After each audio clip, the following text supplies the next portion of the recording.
6 o'clock on August 10th, and this is our regularly scheduled meeting of the Dunwoody City Council. I call it to order unless there's an objection. Seeing none, the meeting is called to order. Councilman Lambert, can you lead us in the invocation and the pledge, please? Yes, please stand as you're able. At this meeting, help us to make decisions which keep us faithful to our mission and reflect our values. Give us strength to hold to our purpose, wisdom to guide us, and a keen perception to lead us. And above all, keep us charitable as we deliberate. Please join me in the Pledge of Allegiance. I pledge allegiance to the flag of the United States of America and to the republic for which it stands, one nation, under God, indivisible, with liberty and justice for all.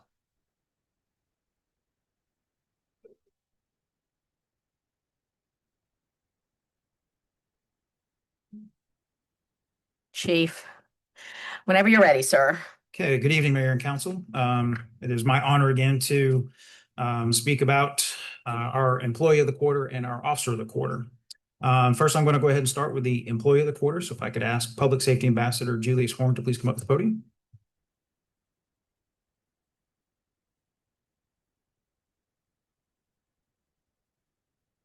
All right. PSA Julius Horn first became involved with the Dunwoody Police through his role as a behavioral health clinician. In 2025, he accepted a position as a public safety ambassador, and since joining the department, he has consistently exceeded our expectations. PSA Horn has quickly embraced the responsibilities of the role, requiring little to no supervision while demonstrating exceptional professionalism, initiative, and dedication. PSA Horn is a dependable team member who consistently goes above and beyond to support the department's mission. Whether directing traffic, assisting officers during staffing shortages, or stepping in wherever help is needed, he approaches every task with a positive attitude and a willingness to serve. Despite managing a demanding workload that includes responding to calls for service and completing numerous reports, he never hesitates to put the needs of the team first. Beyond his daily responsibilities, PSA Horn's work ethic, reliability, and commitment to excellence have made him an invaluable asset to our department. He builds strong relationships with both departmental personnel and members of the community through his professionalism, compassion, and approachable demeanor. During this past quarter, PSA Horn received a guardianage that reflects his commitment to the success of the Dunwoody Police Department. PSA Horn exemplifies the values of the Dunwoody Police Department through his outstanding service, selfless dedication, and unwavering commitment to those he serves on a daily basis. His exceptional performance, leadership by example, and positive impact on both the department and the community makes him deserving of recognition as employee of the second quarter. I'd like to congratulate.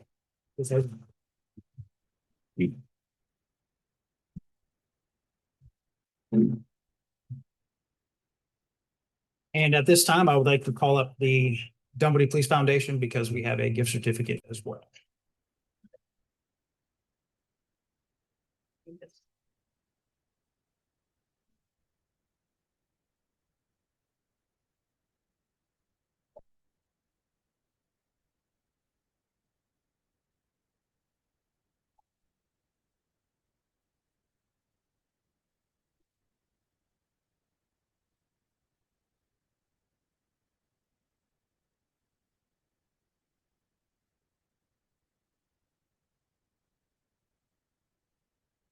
All right, for the second quarter, I would like to call up Officer Terrence Kinslow.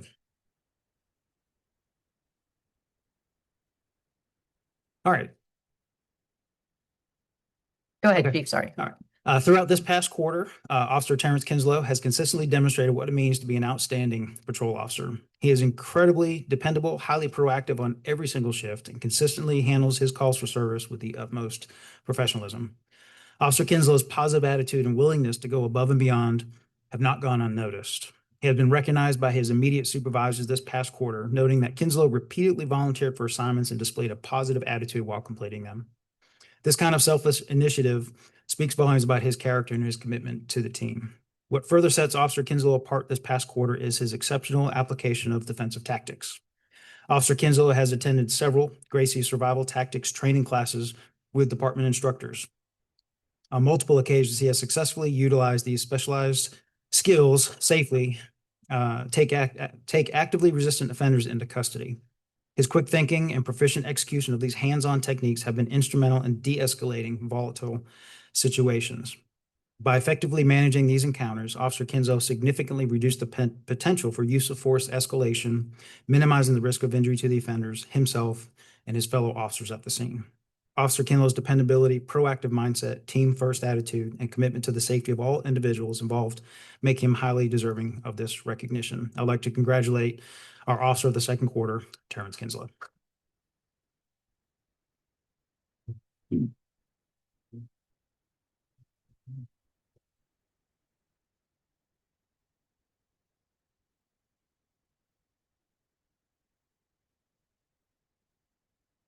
And if I could have the Dunwoody Police Foundation come up again.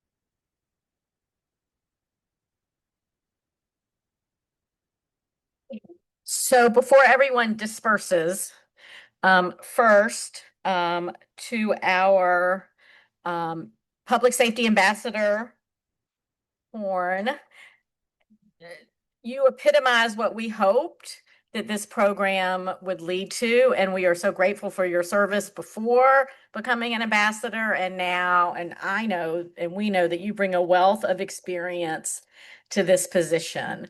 And so thank you for your service and your commitment and always going above and beyond.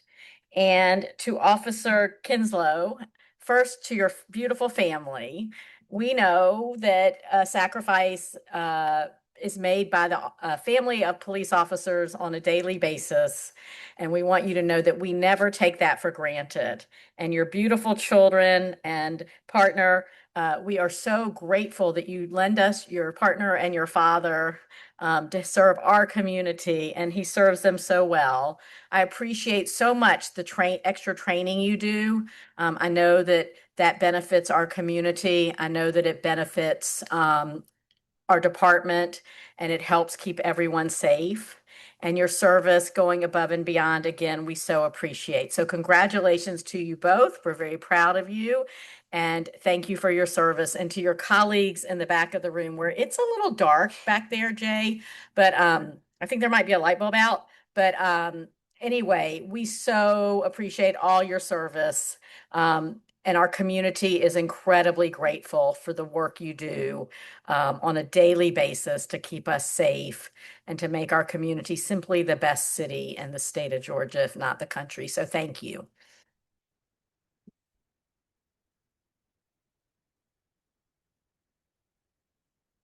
All right.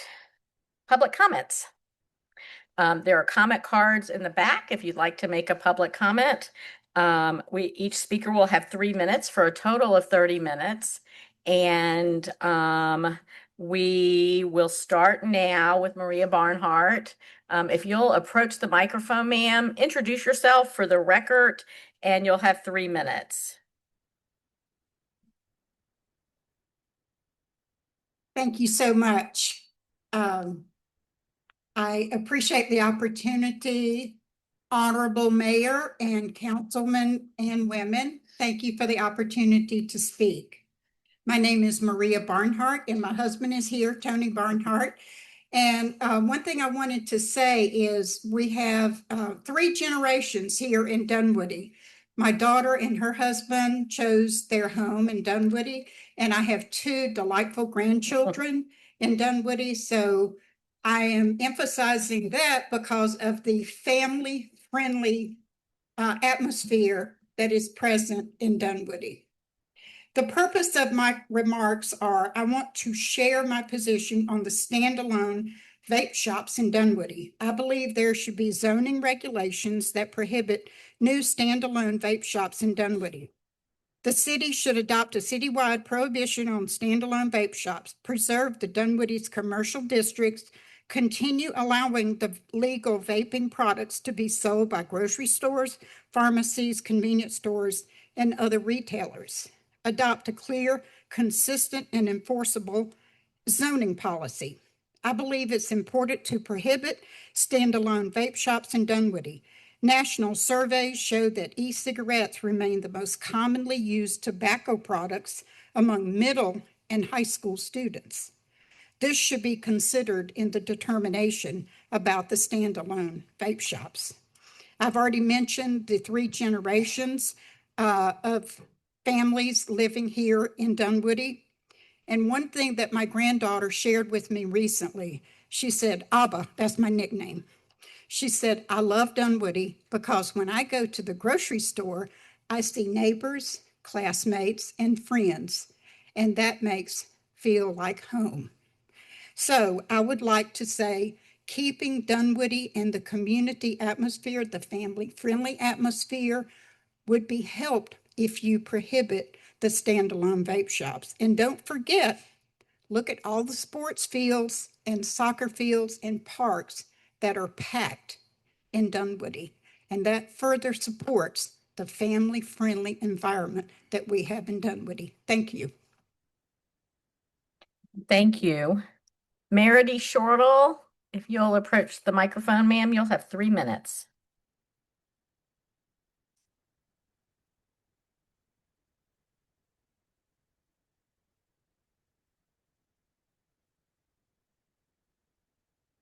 Mayor and council members, this must be the time for grandmothers to get up here. I am here to ask you to support a citywide ban on vape shops when the present moratorium expires.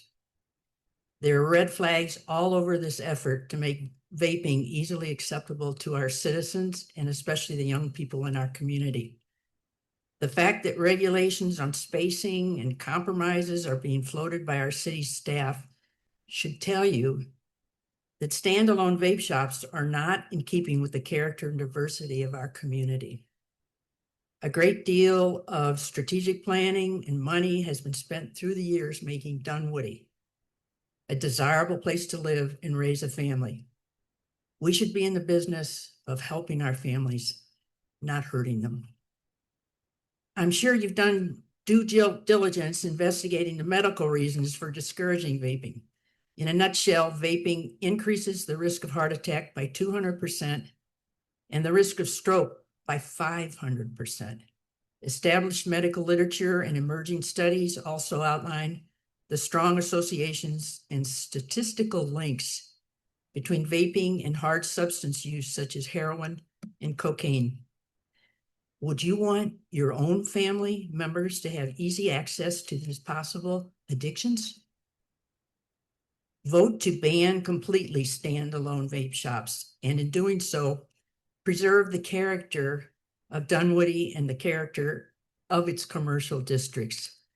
We can't be that desperate to fill retail space if there's even a hint of harming our citizens' health.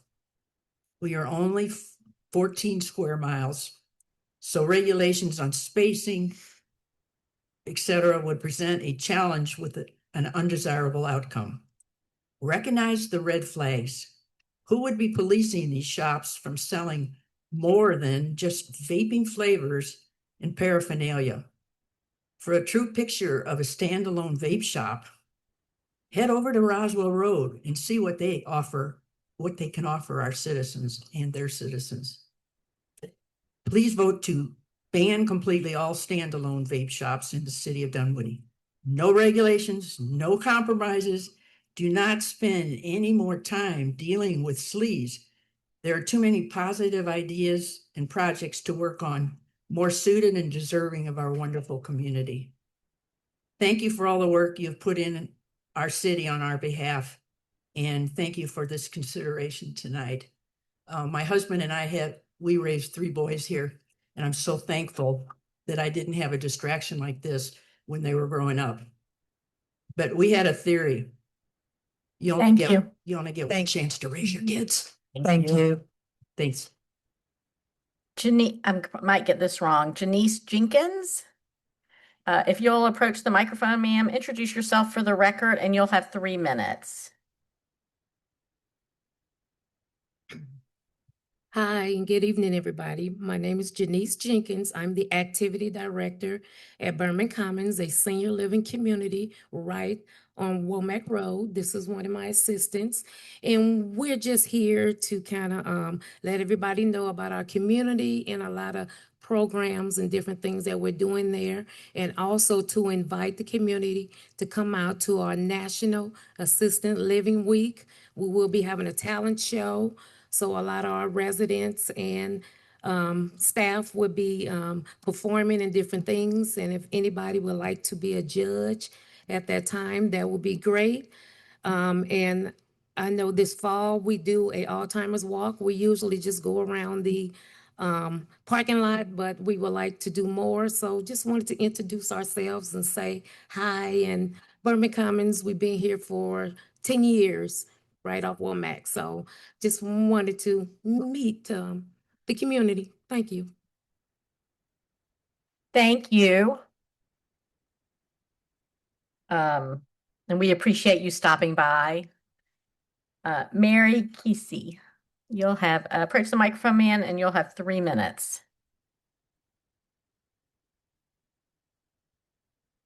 Good evening, Mary Cassie, as you heard. I also live up the road that we're going to be talking about tonight, Ashwood Parkway, where QT is, and the road is a U shape.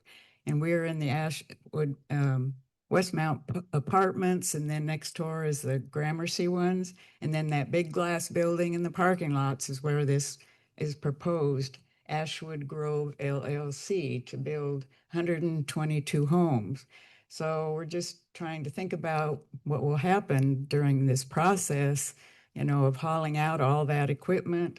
There's only one road, and at the Planning Commission that I went to month or two ago, he gave point blank to them to park 9 parking spots on our street, and it's a 1-lane road. So that didn't go over very well. So we would like the city, or who needs to strictly watch the construction hours and the designated truck routes and all while this is going on, because we all go up that street to come and go, both of, Gramercy and us. So please be conscious of that. Thank you very much. Thank you. That concludes the cards I have for the public hearing. The public comment. If there's additional comment, we're here at the end of the meeting and have another session. All right. Next is City Manager's Report. Eric Linton. Thank you, Mayor. The quite an active city manager's report we have covering through July. In Parks Department, we had America 250 was a big hit.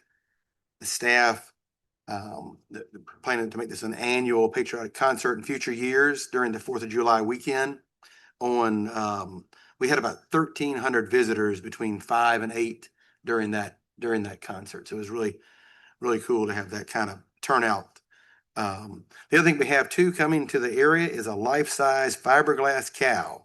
So be coming to the Donaldson Bannister Farm in late August and or early September, and the cow is going to be painted by a local artist. This is one cow of about 12 cows that are going throughout the cities of DeKalb County, and it's inspired by DeKalb's rich history with the dairy capital of Georgia. So that we're looking forward to receiving that cow and having it at the farm. The September. Maybe elaborate that we're not actually funding this, that this is a project of the CEO, and she's doing them across the county, and they're funding not just the cow, but the artist to paint it. Just to be clear, it's going to be here. There you go. Thank you. The September 12th is the next Groovin' on the Green with Piano Man versus Rocket Man. And we have our final Groovin' on the Green on October the 10th. Through the end of the year. There's the green finale. Homecoming Park, we got the schematic design that's progressing with details around the Century Garden, community building, and nature trail. The Dunwoody Trailway repairs at Pernishaw Park are complete. Windward Hollow Park Playground Resurfacing Project began last week. So there's a lot going on within the Parks Department. There's some interesting data to look at when you have time. It just talks about the National Soccer Day had 4,900 views and how many people we have looking at the Georgetown Park plans and things of that nature. It's pretty cool little stats there. Under Police Department, please check out our Citizen Police Academy link, as well as our transparency and data sharing initiative on our website.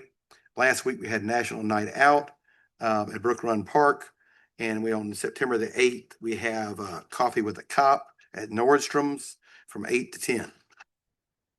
Also within that section is a data link to of a crime comparison for Dunwoody. So once again, click on that link and check that out. Anybody in the public is welcome to click on those at any point in time.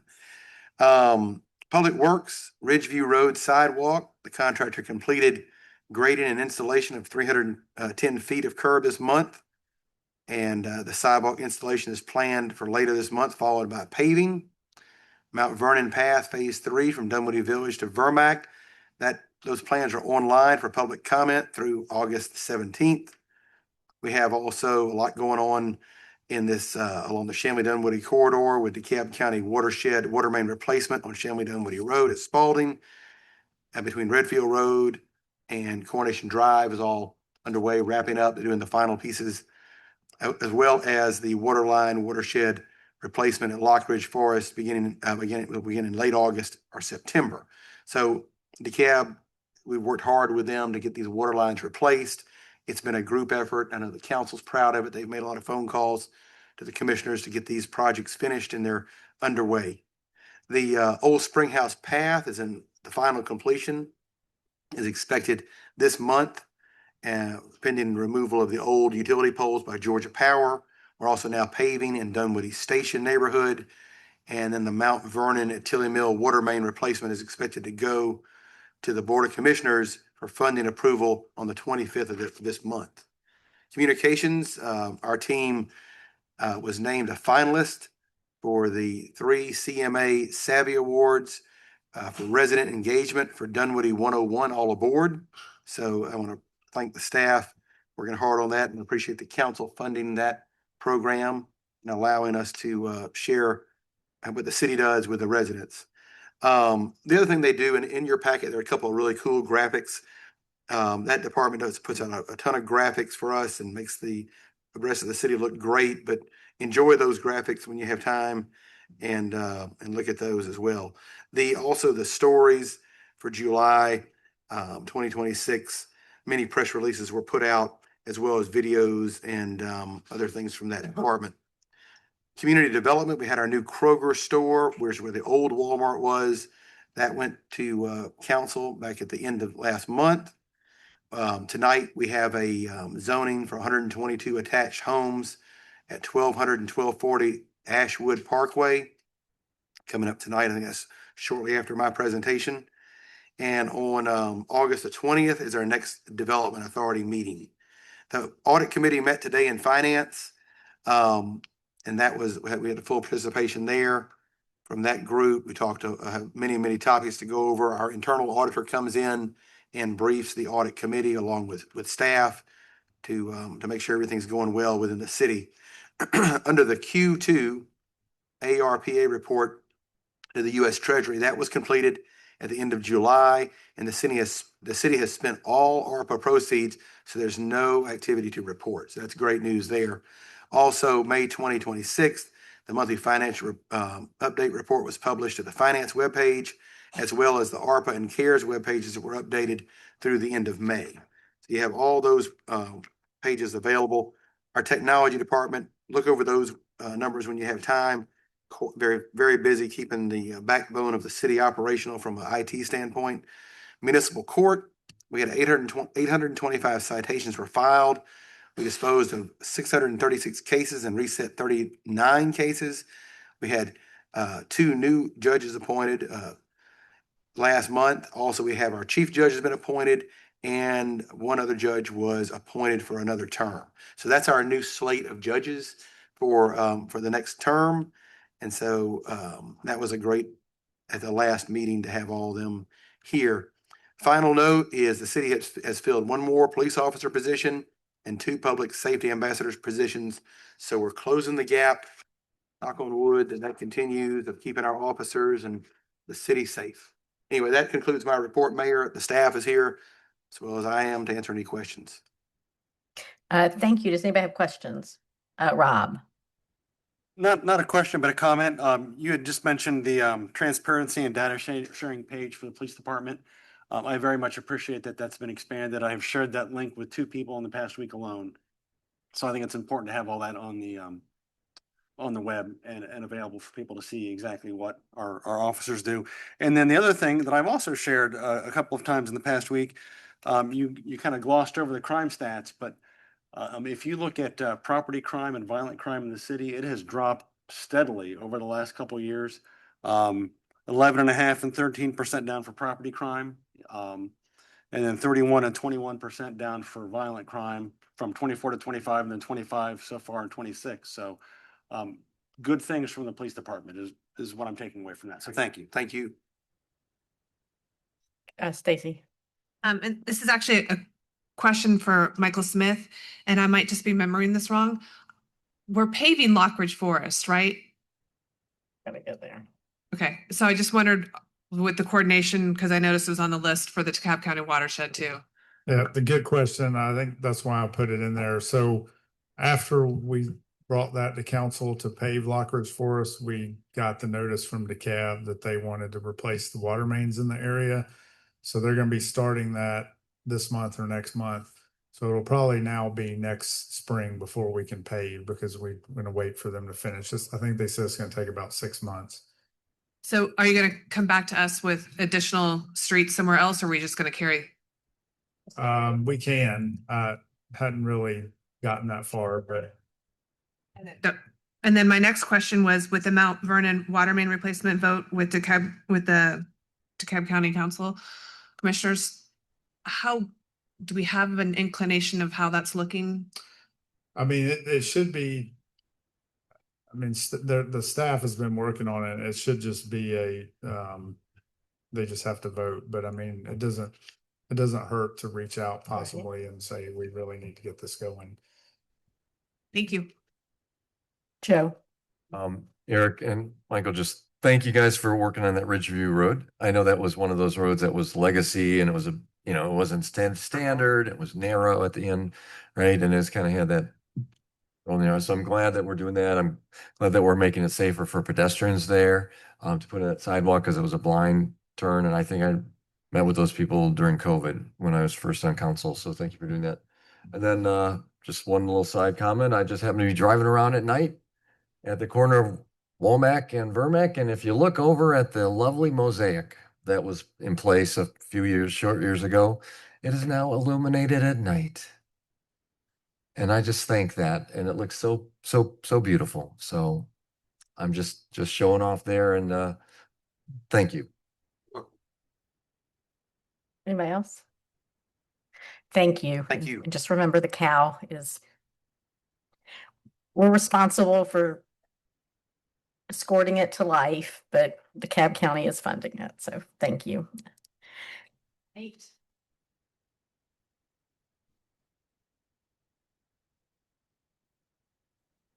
Ray Zell, you have the microphone, sir, to present your mid-year presentation. You're not calling me a cow. No, Okay, I'm not. But it could become a huge tourist attraction. absolutely. I know we had lunch with Michael and Fernanda, and we talked about that. The cow could become the newest tourist attraction in Dunwoody. Yeah, That's the reason I can't do it. trying stuff. So good evening, everyone. Speak into the microphone, so adjust it. It's adjustable. Good evening. Thank you. So I think everybody knows Mark Galvin and MJ, Mike Jackson. So they're going to be here if you have any sales or marketing questions.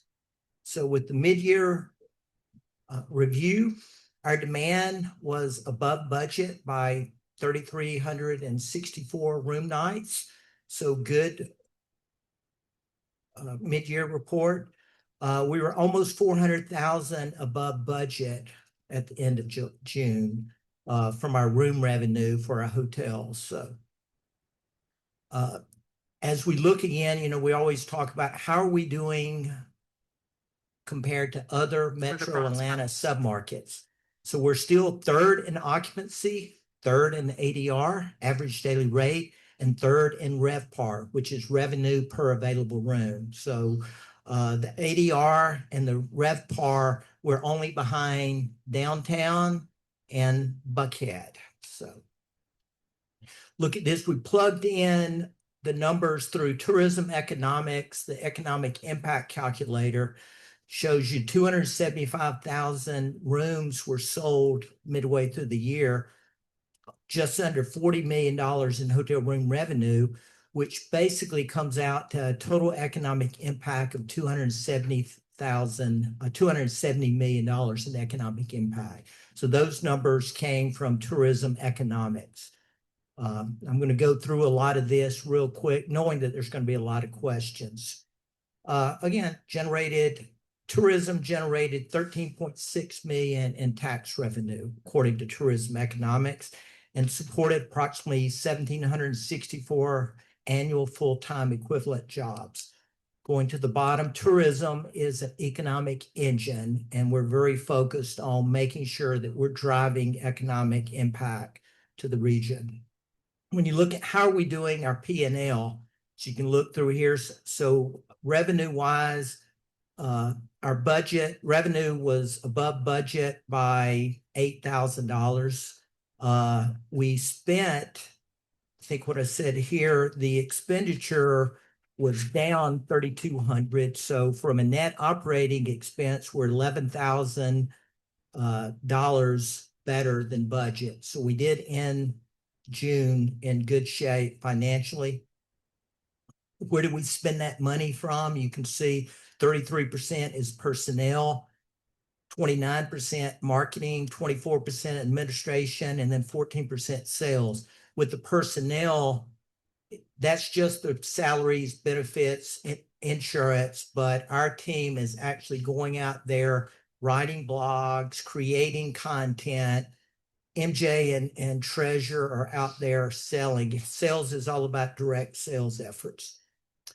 Some of the first half, here, let me let Mark talk about the marketing impact. So I think a lot of you know we work with Gray Digital Media, work closely with them, especially across World Cup. And a lot of these paid media impressions come from, it's really half and half of the first half of the year. So 39 million paid impressions through the first half of the year. Instagram impressions, how many times are we getting in front of people on Instagram, is 1.8. This number is all organic, so this is not paid. So those organic impressions come from the work Ray was talking about with our team, creating 133 reels over the beginning of the year. Instagram followers were up 21%. Anybody here follow Discover Dunwoody on Instagram? Tell your friends. We've grown by 21%. Well, we need more, but we're at 28,000. Every time we meet with any of the folks here in Dunwoody, any of the businesses, we tell them, you want to get on our social media feed. We can help you reach a lot of people. Our SEO, search engine optimization impressions, were right at 5 million. Anybody in marketing will tell you that this number's taken a hit over the last 2 years because of AI. If you look back at when ChatGPT kicked in, SEO took a little bit of a hit. We're working hard on the AI side as well with 70 new blogs that we've dropped this year, which is driving up our authority, which AI engines really like. LinkedIn followers, it helps out MJ a good bit on the sales side. We were up 16%. 3,600 sounds like, when you look at the 28,000 on Instagram, not so bad. When you have 3,600 meeting planners following us on LinkedIn, we're reaching our target audience there. And on the search engine marketing, this is anybody that's actually clicked into any of our Google ads. That's 39,000. Let's call that 40. Those are driving people directly to our hotels. So those are leads directly for our hotels to convert. And that's a little bit of the marketing stuff. Thank you, Mark. Also, you want to talk a little bit about the blogs real quick? So already mentioned this. We did 70 blogs in the beginning of the year. We are dropping blogs roughly 2 every single week is our mission. And there's a lot of data here. It really talks about our search engine optimization and how it's impacting on AI. The AI engines are constantly scouring everything on the internet and to answer a question, right? And so, Rob, you're looking for a restaurant where I can take my family, that I can take my dog, and doesn't have spicy food. We need to have that answered in a blog so AI will find it. And that's what we try to do with those blogs. So, Rob, just let me know anytime you have a question. I'll make sure I put it in a blog. This is huge value. You can see some of the top performing blogs we had this year. Guide to Navigating MARTA. We created a map that described MARTA that got a lot of clicks. So active graphics in our blogs is also important. And you can see some of the other ones there that worked really well. We did feature a group. This group shot here is with the Parks Department. We went out and sat down and got to see this local artist, Hulani M-E-I. I am really saying her name wrong, and I want to say publicly, I'm very sorry for that. However, she is creating the new Busy Bee sculpture, and we did a blog on that. Again, trying to create that content for our website. Helping out MJ on the sales side is something we've done here with the sales social media takeovers. What does this mean? That means on the left side of the screen, you see 3 organizations, and I'm going to use acronyms for sake of time. MPI, GSAE, SGMP, and the PCMA groups. These are all separate associations focused on meeting planners. We took over their social media for a full day, which meant we were able to showcase all of our hotels, all the efforts that we're doing. Again, this is driving more leads back to MJ and his team so they can convert them into sales. And you can see some of the things that we did there with giveaways. They worked extremely well. The engagement's very exciting to see once we get onto these websites. Again, we're actually social media sites for these associations. They're great. We're reaching our target audience there, so we always appreciate the opportunity to do that. And here's our top performing reels, 133 reels created this year. Did anybody see the Waka Flocka post? Right, most of you came up and mentioned why weren't you on that trolley tour? So the Waka Flocka post is great. We got 117,000 views, but look up there, Chubby Cattle actually has the most views at 227,000 views. So Chubby Cattle is a great place. Did well there. And then the other thing that's really interesting is the chairs that lined up on Mount Vernon. We just simply did a video as one of our team members was driving home. Actually, she wasn't driving home. She was riding with someone and got the video. But because I think the chief is here, yes. But anyway, so she got this video, it blew up. So we're always trying to look at creative ways that we can gauge audiences, and those reels did really well. And I'll give it to MJ. Thank you. Good evening. I won't bore you all, but I'll just kind of give you a overview of sales. Currently midway, we're actually pacing better than we did last year. So our whole goal is to make people aware of Dunwoody, right? If you follow us on social media, you'll see we're all over the city, we're all over the state of Georgia, and we're all over the country. So our biggest goal is to make sure everyone's aware of Dunwoody and what we have to offer. Right here shows you a number of trade shows that we've attended.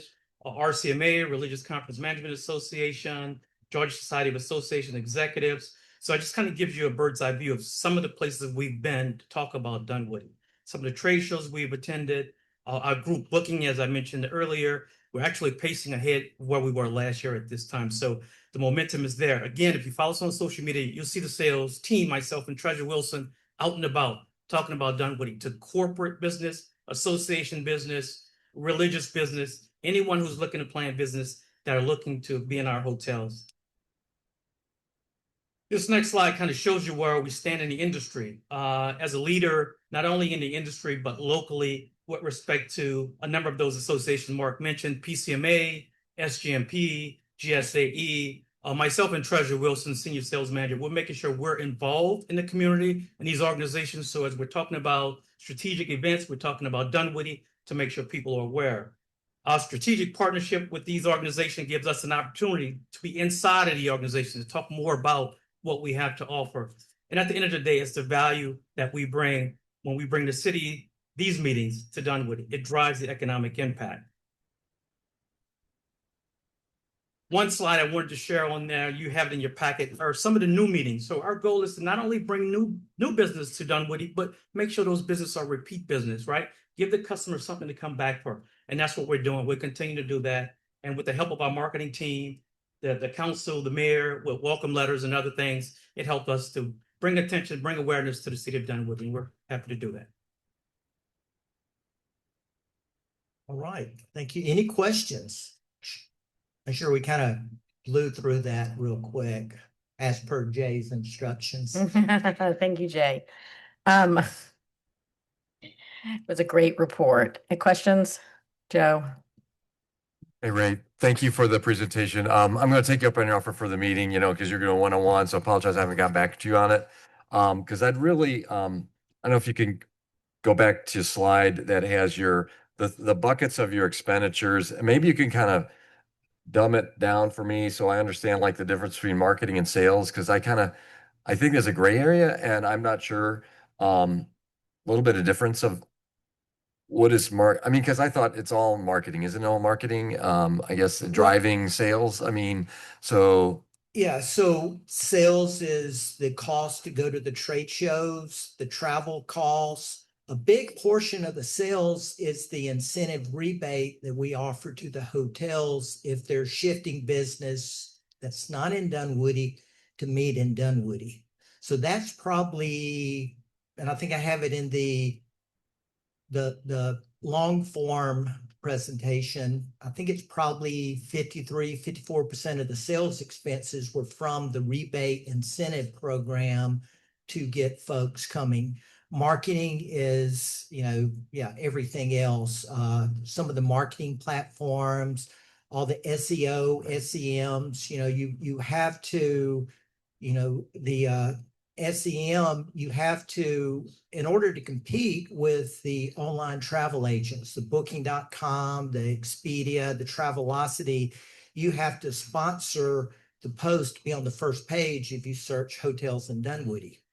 So that's where a lot of that expense is. The administrative portion is the platforms, the new website, the new accounting stuff that we're doing, all of those. Yeah. But yeah, I can expand we'll go upon lower. that. Yeah, but you guys are definitely taking it up way much in the last several years. I've been on council now in my 7th year, but it's amazing if you're just winding back of all the new technology you're leveraging, of being the bleeding edge of driving people here and name recognition. It really is outstanding what that looks like.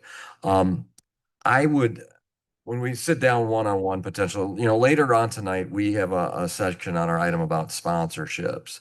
And I know you have would it be when you do sponsorships, does that come out of your marketing side of your pie?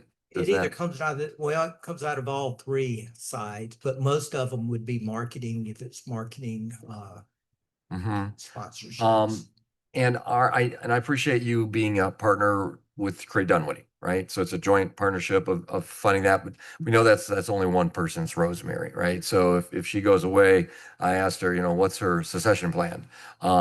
And I would like to curiously ask whether you have anything now, but I looked up some other DMOs, Convention Visitors Bureau, that are lead organizers, that they're the lead folks putting on stuff. So over in Marietta, the Visit Marietta Visitors Bureau, they run Taste of Marietta.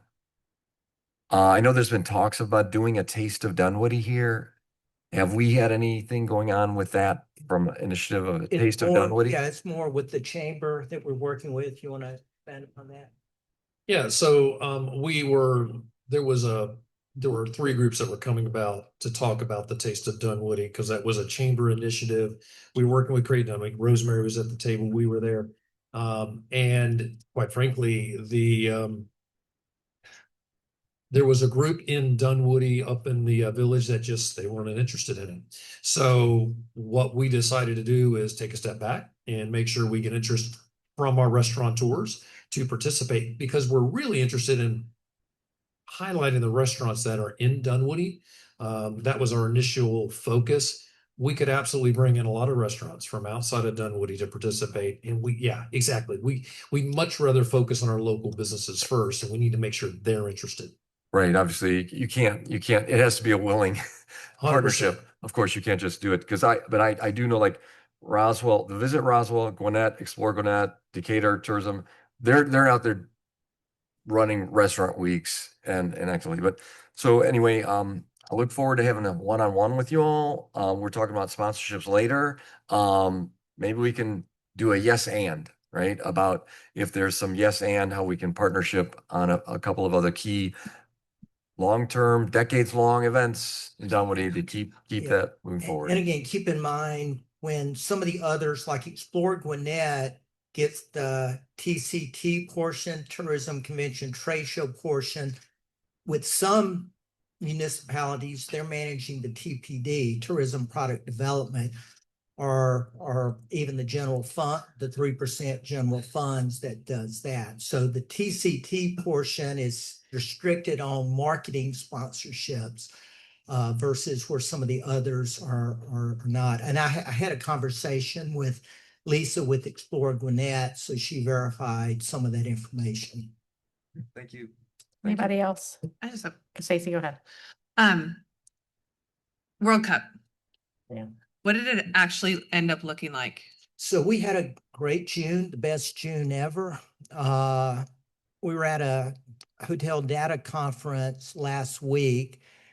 I think 2 of the 16 cities had success ahead of last year. They all had a much higher average daily rate. The challenge was, I remember the mayor reaching out 3-4 months ago, and some of our hotels were showing they were sold out on the website. That was the issue. They put all their eggs in the World Cup basket. So group, even though kudos to MJ and Treasure, group is trending up. June and July, a lot of hotels were not taking groups. They priced themselves too high for the traditional business transient. So we think there's going to be that pent up demand for business transient the rest of the year. But it was a really good June, a really good July. I think I shared in the longer portion how we did compared to the perimeter and Metro Atlanta. So it was good. It was just not 16 Super Bowls. So speaking of Super Bowl, we have that. What, 28 or 27? I don't know. What is it? 28. So what? So we only have one Super Bowl. Like, what did you learn from the World Cup that you might do different for the 28 Super Bowl? Yeah, I think, targeting specific, the league, because it's so concentrated, there's going to be compression, that we did not see here. So we had a number of World Cup visitors in Dunwoody. It's just hard to track one-on-one who they were, because, if they book through the online travel agency or they book directly online, unless they were wearing a World Cup jersey, you would not know. So yeah, we've already started talking with our SEO, SEM strategists of how can we make sure that we're making a more cost-effective destination than downtown Atlanta, because the hotel, downtown Atlanta will fill up first, and then we will, drive after that. So we've already started talking about that. So anybody else? So I wanted to give some positive feedback that I received via a Facebook message, and I try really hard not to do city business on my Facebook message, but someone found me, and they wanted to give a shout out. They liked my note, but they were the organizer of a meeting recently, the square dancing meeting event, and they were local, but they said that the Crown Plaza were great hosts and that visitors, they had out of town visitors who came and they really loved Dunwoody. And I think that's so good because like you said, of course they did, but like you said, on the online apps, when you go to look for a hotel, it'll say downtown and then airport and not, or downtown Buckhead Airport, Yeah, and so this is really good because next time they visit the metro area, perhaps they'll stay here. Well, and it's funny, that's one of the things with the search engine optimization, search engine marketing, the Doubletree Atlanta Perimeter Dunwoody has a new director of sales that reached out to MJ because she was excited about things that we're doing. We go, it's not in Dunwoody. We can't do that. So that's Right. always the challenge, but it's an opportunity. We have 2,245 hotel rooms, but there's 6,000 in the perimeter. So that's our focus, is to make sure we're capturing more than our fair share constantly and then shifting other business. So, but thank you. All right. Anybody else?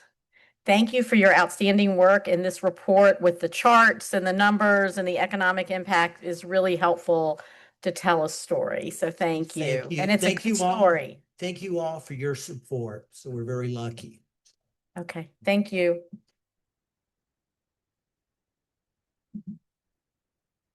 All right. Okay. Mayor, the next item is a public hearing. I'll provide the first read.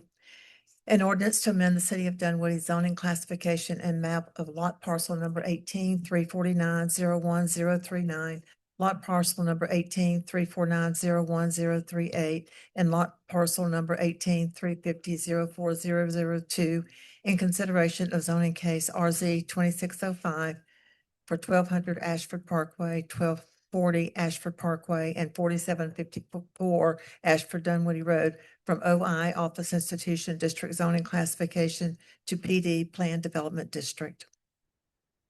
And before you start, Madeline, because you were away, I want to commend you on the amount of work that you put in to make the Kroger rezoning happen, the repurposing of the space.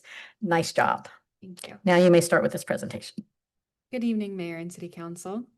So this is a 122 townhome development, and they are requesting a rezoning from OI to PD, which is our Planned Development District. A little bit of background on this site. I'm sure we're all familiar with it. It's just right up the road. It is an aging office building that's largely vacant. It sits next to the new Publix development, and it sits on Ashwood Parkway. And the Ashwood and the Ashford are going to get confusing, but it sits on Ashwood Parkway, which is a small cul-de-sac that also has office, apartments, and other townhomes along it, as well as the new retail development. It has a 582 space parking lot, and the existing office building is about 230,000 square feet. The current OI zoning district does not allow for residential development, which is what's prompting the rezoning request. This is the proposed development. It's a maximum of 122 units, and you can see on this plan, they're colored in 3 different colors, and that represents the 3 different townhome types that they're offering. This is elevations of the different townhome types that they're offering. There's a rear-loaded townhome here. There's another rear-loaded townhome product type, and there's also a front-loaded townhome product type as well. A little bit of information about access to the site. They're going to be maintaining the same curb cut as the office building, which is great because that lines up with the new extension of Ashwood Parkway that extends to Meadow Lane. Both the connections to Ashford Dunwoody and to Meadow Lane are signalized, so people that live here have 2 options. They can either go to Ashford Lane or they can hop on Ashford Parkway or Meadow Lane. As part of this redevelopment project, they will also be redoing the street frontage on Ashwood Parkway, and the property takes up a majority of Ashwood Parkway on the northern side, so a lot of that area would get new sidewalk. And they would also be replacing the trees and the medians. I don't know if you've paid much attention to them, but they have a lot of dead and dying pines and some Bradford pears. And so this will definitely improve the streetscape experience along Ashwood Parkway. Some other improvements to the property that they're making, if you're familiar with that existing pond Yeah, I think when the office building, it was much more maintained. There's actually an existing walking trail around it, but it's been sort of overgrown over the years. So they will be restoring the functionality of that pond for stormwater management and improving the landscaping around it. And they will also be constructing a public walking trail along that pond, not only as an amenity to the residents that live there, but in the townhome development, but as an amenity to all people in Dunwoody. It would be open to the public. And you can just see on the right hand side, all the way on the right hand side, it's just illustrating how that landscaping would be improved. As part of this project, they'll be donating 2 easements. One would be for the permanent public trail access around the pond. Another would be for a future street connection. The easements for future street connections are something that we're asking of all new redevelopments in the perimeter center area. If you're familiar, obviously, with the Publix, that connection down to Meadow Lane was done as part of the retail redevelopment. Another example of that would be the Springwood connector with the State Farm redevelopment. We would not have that connection immediately right now because there's nothing to connect to, but we're anticipating in the future as other properties in this area redevelop, we would be able to connect it eventually. We have the street grid map that's part of our code right now, and we're anticipating carrying that into the new code as well. This map I sometimes find a little bit hard to, picture in my head. So for this area, I did put it on an aerial that has a little bit more context, just if you're curious. And I'm happy to refer back to this during the question and answer portion, but I've marked out that connection behind the retail development. That's a dark red line, which means it's a new connection. This dotted red line through this property means we have a current connection opportunity. And all of the yellow dashed lines are connections that we would like to take as those properties, eventually redevelop in the future. This project is a planned development district, which means it's not adhering to our prescribed zoning districts. Essentially, they've provided what's called the overall development plan, which sets the zoning parameters for this specific project. So it's specific to this development. And so they would be tied to essentially the site plan that they've provided and this document of regulations. So they would be allowed to do the single family attached residential and the civic area. And broad strokes, it's limiting them to those 122 units with a maximum height of 45 feet. Overall, we find that this project does meet the goals of our comprehensive plan. It's introducing new owner-occupied options in the perimeter center, which we haven't had new owner-occupied options in the perimeter center for a couple of years. And so this is a great opportunity in an area that is walkable to grocery stores, retail options, job centers, and if you're very adventurous, also the MARTA station, which some of the people on planning staff, we are adventurous like that sometimes. So the property as it exists right now just does not have a viable path forward as an office building. It's considered one of our zombie office buildings, just meaning it is largely vacant.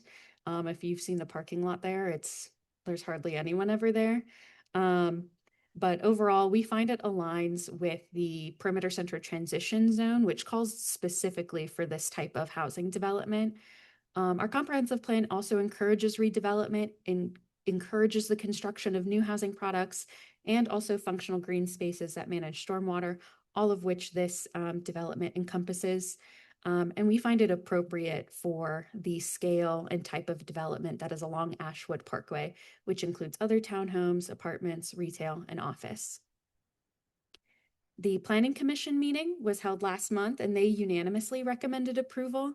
They did include an additional condition because there was a lot of attention brought to the traffic and how much traffic can stack at the light at the intersection of Ashwood Parkway and Ashford Dunwoody Road at that intersection. And so the applicant has agreed to work towards a solution to improving that. In that meeting, there was a lot of discussion around a signal timing review. But in further discussions between the applicant and our public works director, Michael Smith, they've also discussed an alternative intersection design. But that's very recent. That actually came across my desk today. And so I'll let Ken talk a little bit more in detail about that. But there's plenty of options for alleviating those stacking conditions at that intersection. And the applicant is working with our Public Works Department on that. And then staff is also recommending approval of the application, and we're recommending approval subject to 11 conditions. I'll just quickly run through the conditions in a little bit more detail. So number 1, 2, and 3 are sort of standard conditions, tying them to the overall development plan that they've provided, the architectural designs, and the maximum height of 45 feet. The next 3 conditions, number 4 is related to the internal streets of the development, keeping those open and making sure that we have that easement for future connection. Number 5 is related to the signage at the corner and having that removed. And then number 6 is supposed to essentially prevent them from ever gating the interior streets or the sidewalks, again, just to maintain that public open access through the site. Number 7 is related to the medians and improving those as discussed. And same for number 8, that is related to improving the streetscape. Number 9 is related to improving the stormwater pond. Number 10 just sets a maximum width for all of those interior streets at 26 feet. And then number 11 is related to the traffic control at that intersection. That's all I have for my presentation this evening, and I'll go ahead and I'll pull up the applicant's presentation. Okay.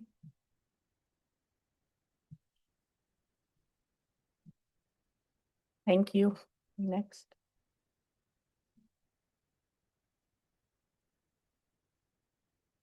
I was going to ask you guys, I did print packets. I know you guys can see it on the screen, but sometimes you like to see them. Would you like to have those?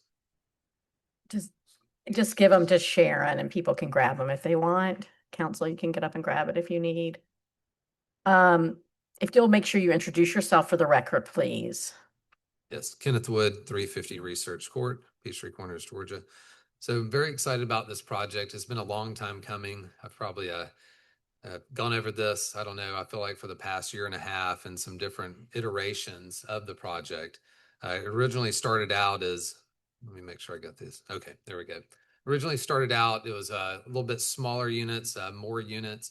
And then as we got into it, we were able to find the best way to do it.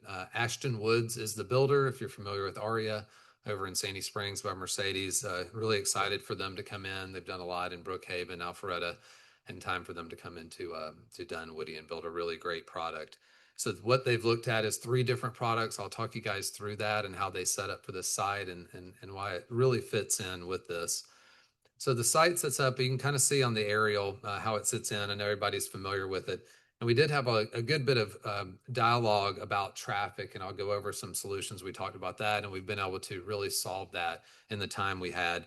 And so comments that we've received from the citizens and follow-up emails from the citizens really actually helped mend some of this, which was great as we went through it. You can see how the site nestles in here, kind of looking at the slide. You have a lot of multifamily that's just north of us.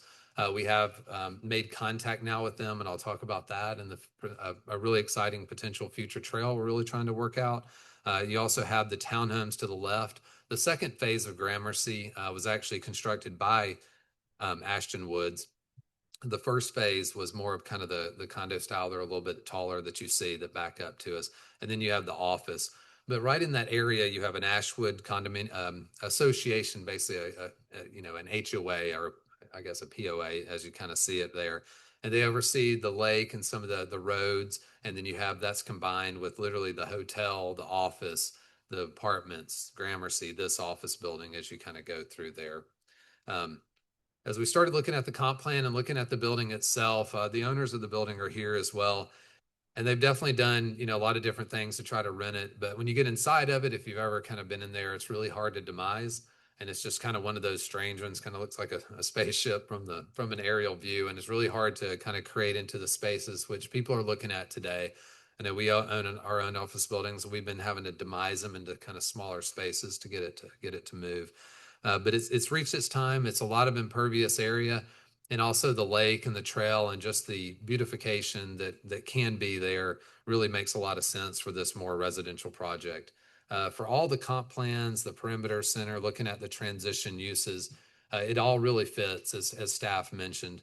And getting approval from the planning commission was great to be able to see, and kind of bringing forth of that this idea is something that is a good one coming forth. Wanting to look at the site plan and just kind of walk you guys through a couple of different things. We have 3 different product sizes. They range all the way from 1,850 square feet all the way over 3,000. So it's a big range. And so the ones along the frontage, those are basically rear loaded. So when you drive down Ashwood, that would have the front of those. And then kind of like you see on the Alpha Loop or the Beltline, different places, the trail that would go around the lake, that is a 10-foot wide trail. And those homes would front on that. So we really want to try to encourage that as we redo the lake. We're committed to dredging out the lake, making it a stormwater benefit for the area to help slow down water, and then also just restoring it back to what used to be. We've heard a lot of different stories about people feeding ducks and being able to go over there. This would be a public use trail all the way around it. We would be landscaping it, and we would be stubbing up into the corner. You have the apartments above us, and you have essentially the office, not the office, but the retail, and they all own a sliver there. Great trail to go right back behind them, straight over to City Hall for walkability. You also have a little civic area up here on the front, if I can show. Are you guys able to see this on the screen? Okay. This area is also another civic area. It's pretty large. We talked about like a little pull-off path and kind of a respite area with some benches. We're looking at some designs there. But for the site, we wanted to come in right where you can, so easy access where you go straight across or you turn and come into and get out on Ashford Dunwoody. Either way, you have good access to the site. Everything either faces green space or faces outwardly to the community. The homes on the perimeter are the largest. We also back those off the property line. We did talk to the neighbors. We are putting a large evergreen screen that you would see on our plan for that. And so their same concerns are our same concerns. We want to be able to screen from any neighbors as well as they want us to screen from them. This kind of highlights the difference. There's 2 different uses on this property. Ashton is committed to maintaining it. It is part of the association, but we're basically saying it affects Ashton, so we're going to maintain it. And if the association wants, we're working that out. If they want to be a part of also that the maintenance as well, then it would be great as kind of a partnership. But the project is maintaining what you see there, and that will be the civic uses with the public access rights to them. These are those trails we talked about, as well as kind of those road connections that you kind of see in that area. And these are all the kind of the extended trails that I kind of heard from Michael Smith and everything that was targeted for the development. These are those landscape buffers where you see kind of on the north and on the western side where we talked with the neighbors. Those are going to be more of your arborvitae green giants. So they get large, good screening for those in that area for there. Madeline did an amazing job kind of walking through the different architecture for there, but really going for a really nice upscale architecture.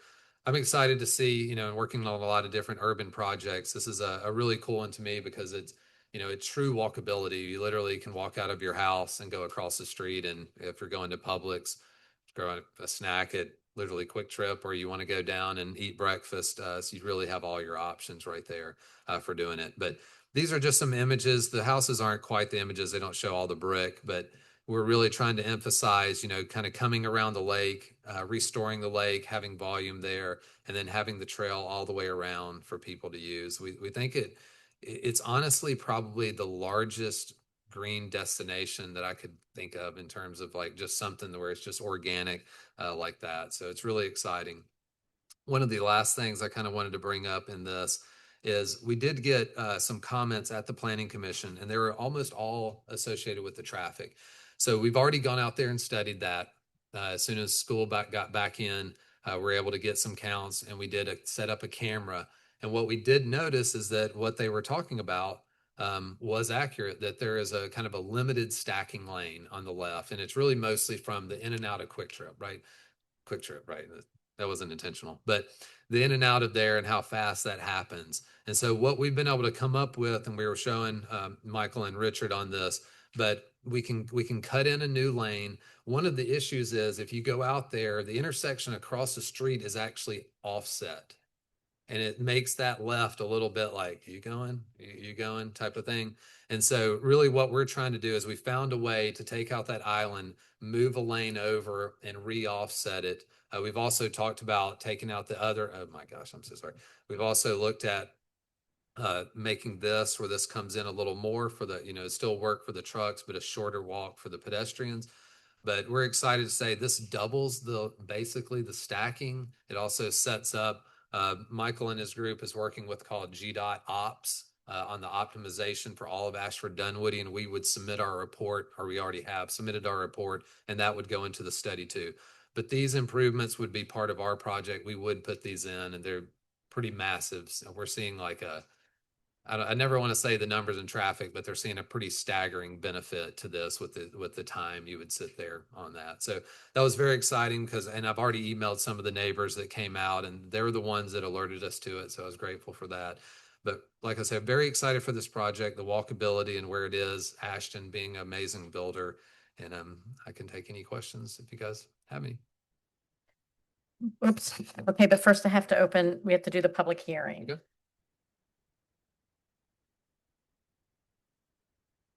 I'm opening the public hearing unless there is an objection. Seeing none, the public hearing is opening. It's open. We will have 10 minutes per side. If anyone would like to speak in favor of this application, feel free to line up and or just approach the microphone and you'll have 10 minutes. If anyone would like to speak in opposition to this application, same thing, we'll have 10 minutes. All right, seeing no public comments, I will close this public hearing. And now it's time for questions, discussion of staff and applicant. Who has, Rob? So I think these are mostly directed towards staff.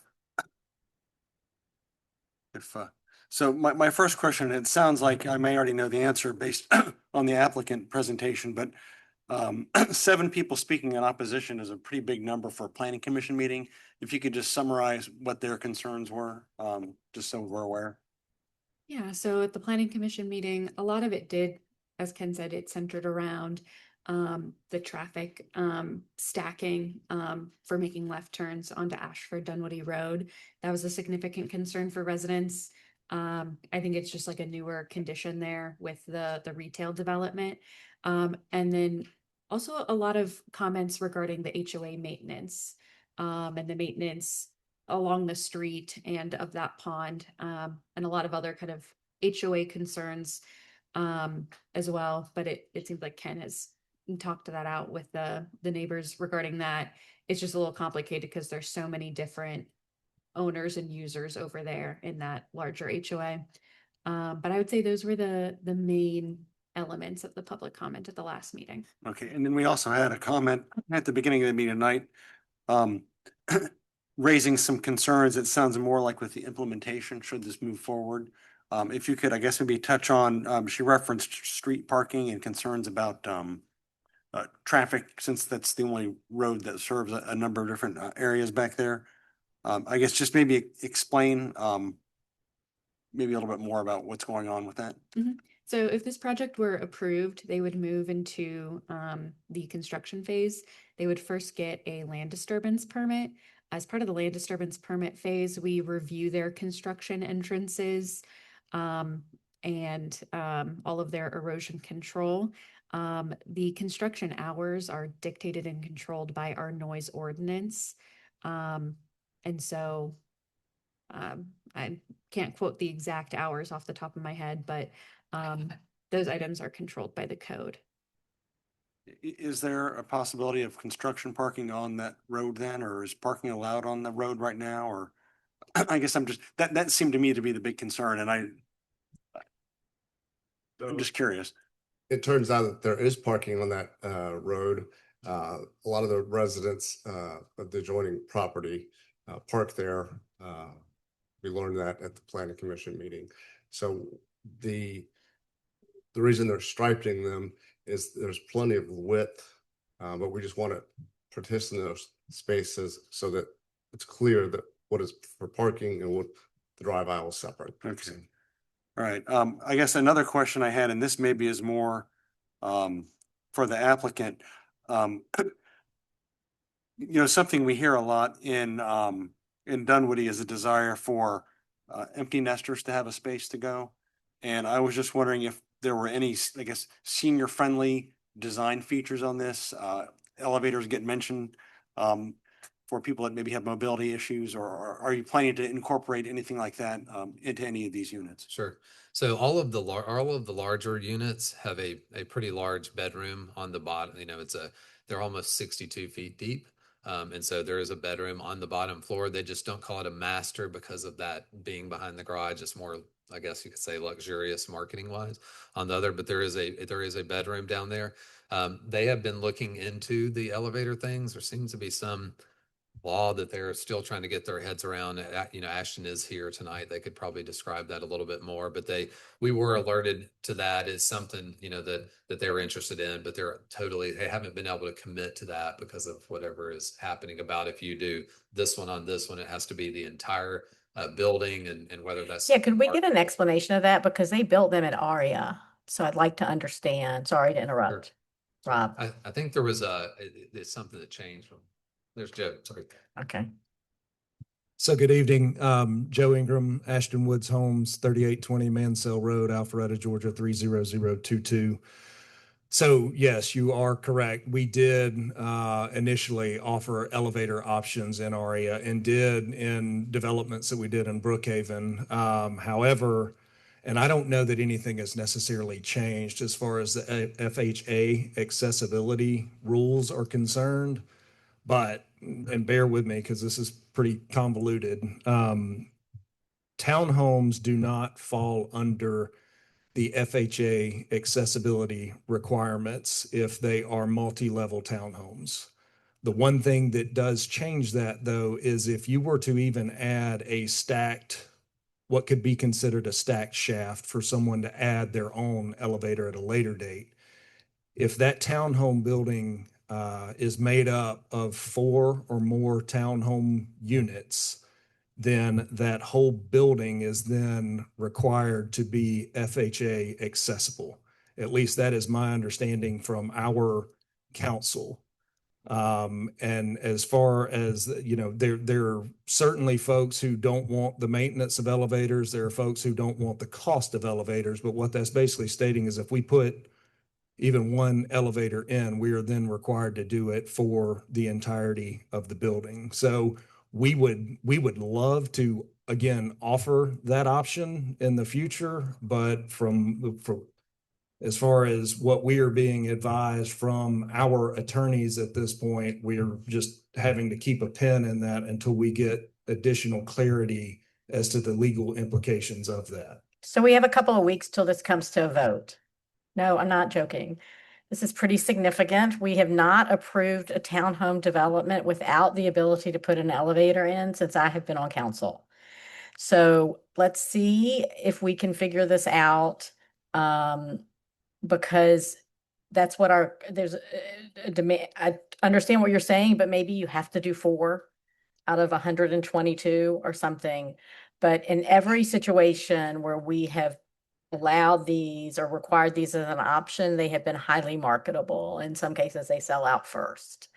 So this is a perfect location for people looking to age in Dunwoody because they will be able to walk so many places. So perhaps we can let's see what we can work out, please. That's all. Sure. It's a challenge, but I never back down from a challenge, and you won't like my other suggestions. No, and I guess, can I just yes ask for clarity there? Are you saying potentially a certain number of townhomes would potentially offer that option, or are you just saying in general? In general, we've asked for and received. It just depends on the different applications and the different developments, some number, potentially a percentage, but certainly the ability for someone to come in. And I understand, like, I get it that all the developers nowadays of townhomes, they build you know, you have your models, you pull them out. But it just seems like since I understand that the rules may have changed, or maybe y'all weren't nobody's been following the rules. But let's see what we can figure out because in the past, I think it's been you put in closets that stack or something, and then if they don't choose right away to put in an elevator, it becomes an option. I don't know how this works. It's not my job really to figure it out. It's my job to challenge the developers and the property owners to figure out how to bring a product that our community says they want. Is a small part of a 122 unit project. How's that? So let's see what you can figure out. Okay. I'm confident that we can come to some solution.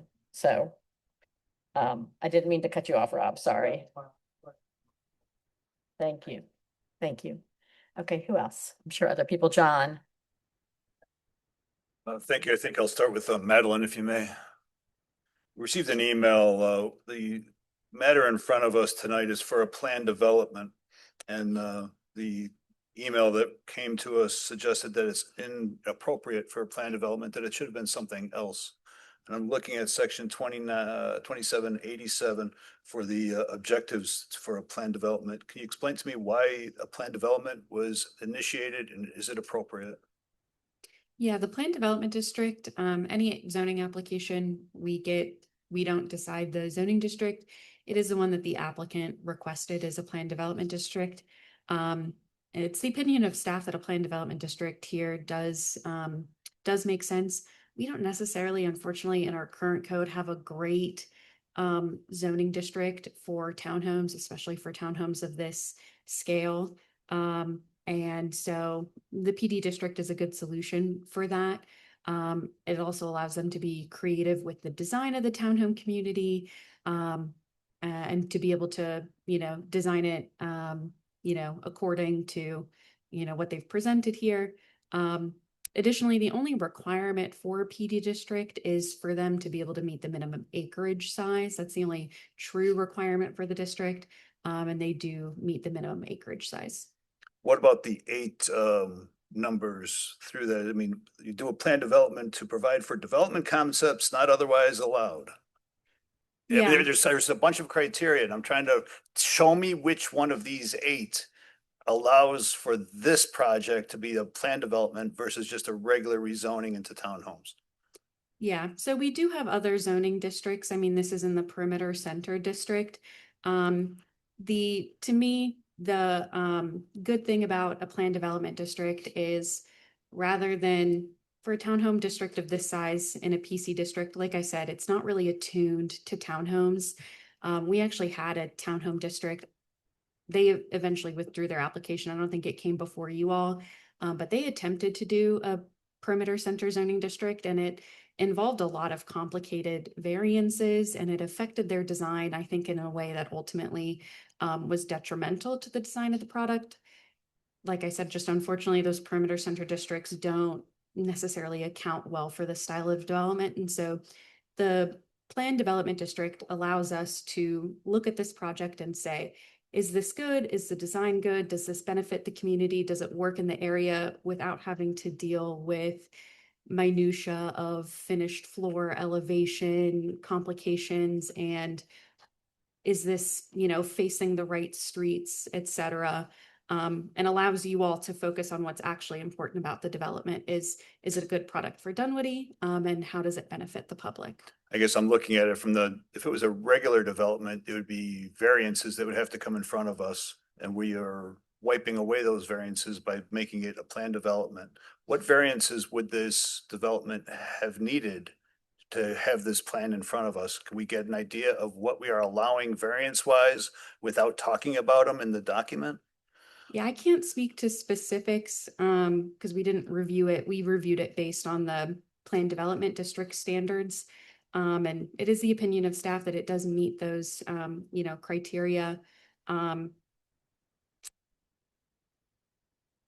Like I said, I cannot speak exactly to to that question. Couple other questions I had. Is it private streets or public streets?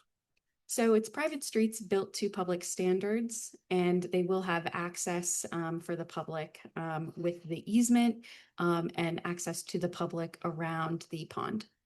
Because I saw one of the streets, it said there was a minimum, no, sorry, a maximum size, so it could be a lot less. It's like we weren't mandating the streets, we were giving them a maximum, and I didn't understand that. Does that mean the street could be 10 feet wide? I mean, I didn't understand why we're giving them a maximum. The maximum is a function of the fire code. The DeKalb Fire Code is trying to ask for widths of streets that our department does not feel are conducive to good development and add a lot of unnecessary impervious surface without providing any real benefit. And so we're trying to have a way to cap that. On these types of internal streets, it's really not necessary to have super wide streets. And so we want to keep them at a maximum 26 feet of width. And I just worry then about parking. I see there's some parking bump out locations. The other thing that I worry about are things like on townhomes, you have the front loaded driveways. And then you have the length, the width of the length of the driveway I see might be 18 feet. Is that 18 feet including the sidewalk in front of it? Will my big F-150 20-foot long F-150 be blocking the sidewalk, or will it not be?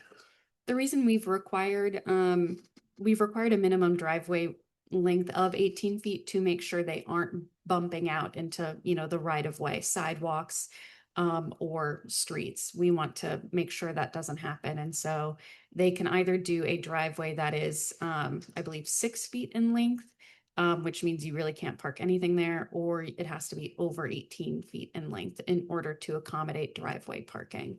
But they also have street parking incorporated throughout the development. And there is also some additional formalized street parking on Ashwood Parkway. And I do think they have their street parking internal to the development is akin to what's offered in some of the nearby townhome developments. So does the 18 feet include the sidewalk, or does it not? It doesn't include a sidewalk. It has So to it be has to be 18 feet 18 of feet straight of driveway length. 18 feet of driveway, and then the sidewalk can start. After that 18 feet. Okay, I'm just trying to understand how that's going to work. As the mayor said, senior living, looking for options for our seniors to sell their big family homes and going to single level living. We haven't seen single level living in a while, but these townhomes having an opportunity for elevators is an important aspect of the projects I'm looking to approve. So again, I'll defer questions to others that may have them. Thank you. Stacy.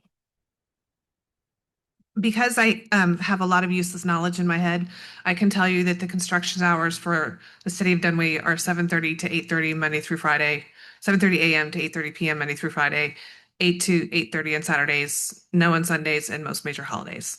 There. I had a question I don't know if you all know it or not. What is the lot coverage now versus what it would be with the townhomes? So if you look at, see if I can find so the lot coverage, there's not many tree islands that are out there right now. I was going to try to see if I had a better aerial. Oh. So let me see if I can. I mean, I can see with the aerials. I just didn't know if there was a determined measured. Oh, it's definitely a lot lower. We're probably 22% is lower than it is because it's almost a sea of parking. It is not almost. It is a sea of parking. Right. Yeah, actually, where the green is where the grass is growing up amongst the cracks in the sea of parking. Okay, so while you're up there, I have a question for you. When you said that you're going to put an evergreen screen. Okay, I know this is a silly question. Are we talking trees or are we talking an actual screen? Trees. Okay, and so there's some there now. Do you have to take those out, or are you like landscaping adding to, or what is that going to look like for the? residents It's a little surrounding? bit of it's a little bit of a combination. There are some on the hill we're going to be able to save. And when you get down a little bit lower, we're going to come in with, they call them green giant arborvitaes, are some of the ones that work the best, in this area because they get really wide and really tall, and you can stagger those. So Okay. we're talking about replanting because they've been proven so much to be behind there. We want to get, like I said, when we met with the neighbors, we want the same screening that we want, they want too. So it's been mutually beneficial for that. Okay, and then I think my other questions are for staff. You had in there that the approximate trips per hour for the townhome is 85 and for office it's 230. Is that like something that we know for sure, or where did we come up with those numbers? Just out of curiosity. Just like the general trip generation manual. I understand it's an empty office building, but if you're assuming a six. Yeah, you'd assume it's, yeah. But yeah, those are just the general trip generation manual numbers. Okay, and then also it had in there that, first of all, the pond now is gross. Like you said, the property owners here, it's gross. Like, I don't know what color that is, but it is not a natural color at this point.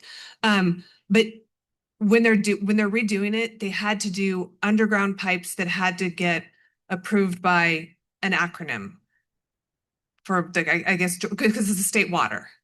How hard is that? Like, is that attainable? Yeah. Tricky? I just want to make sure I'm understanding the question. So on the lakes across the street that got filled in, that would have been the core and EPD both, because you have the core, that's the navigable waterway portion, and then the EPD is the buffer, and the city buffer too that goes with EPD. So it said, but I think it said, I'm not making this up, right? Like it said in there that like it's in there and it has to get approved before. Okay. We're not, so luckily for us, so the pipe goes south of us. We are actually looking at, not piping portions of the stream, just taking the trail across like a bridge for it.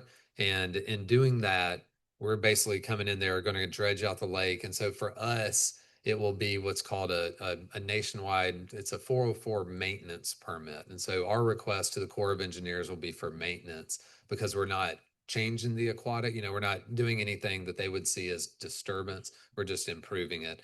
So we're not anticipating it to be any longer than the city permitting process for there. And if I can just jump in on that, because I actually have Oh. familiarity with nationwide permits. The presumption is the permit is issued. You just have to provide notification that you've met the requirements of the nationwide permit. Okay, that was it for me. Thank you. Joe. Thanks, Kenneth. Thank you for the product. Thank you for the demonstration. Are you the architect? You're the designer? Forget The planning and civil side. Okay, so you're helping putting the plans together, Yes. right? Everything else, right? So you guys have built, just for reference, I mean, you have a great reputation, Ashton Woods, et cetera. So you've built over across from Mercedes. You built in Alpharetta as well? Yeah, I can get Joe to kind of come up and list off Just these. a couple of these. You mentioned the Alpha Loop. So have you built up in Alpharetta there recently? Or? We have, yes. We've got a project that we are just getting ready to get started right now off Windward Parkway. But we've, in my time with the company, and I've been with Ashton for 17-ish years now, but we've probably done 5 or 6 deals in development since I've been with Ashton. We've done a couple of deals in Dunwoody, one being Gramercy, one being our Heritage at Dunwoody, which is over off Mac Road. It was a single family detached deal. We've done deals in Brookhaven. We've been in Buckhead, East Cobb. We're a regional builder, but we're based in Atlanta.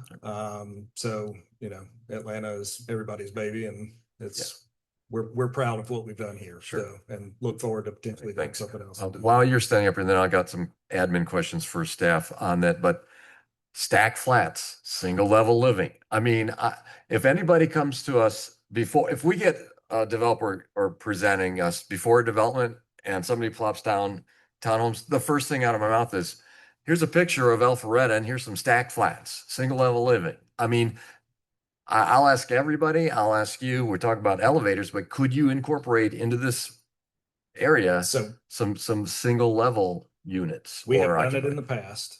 And we seem to learn the lesson every 5 years when we do decide to give it a shot again.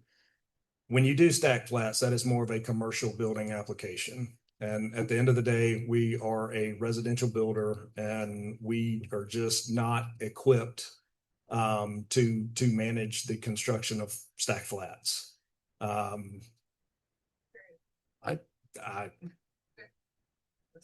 Yeah. Okay. All right. Kind of is what it is. Appreciate it. Sure.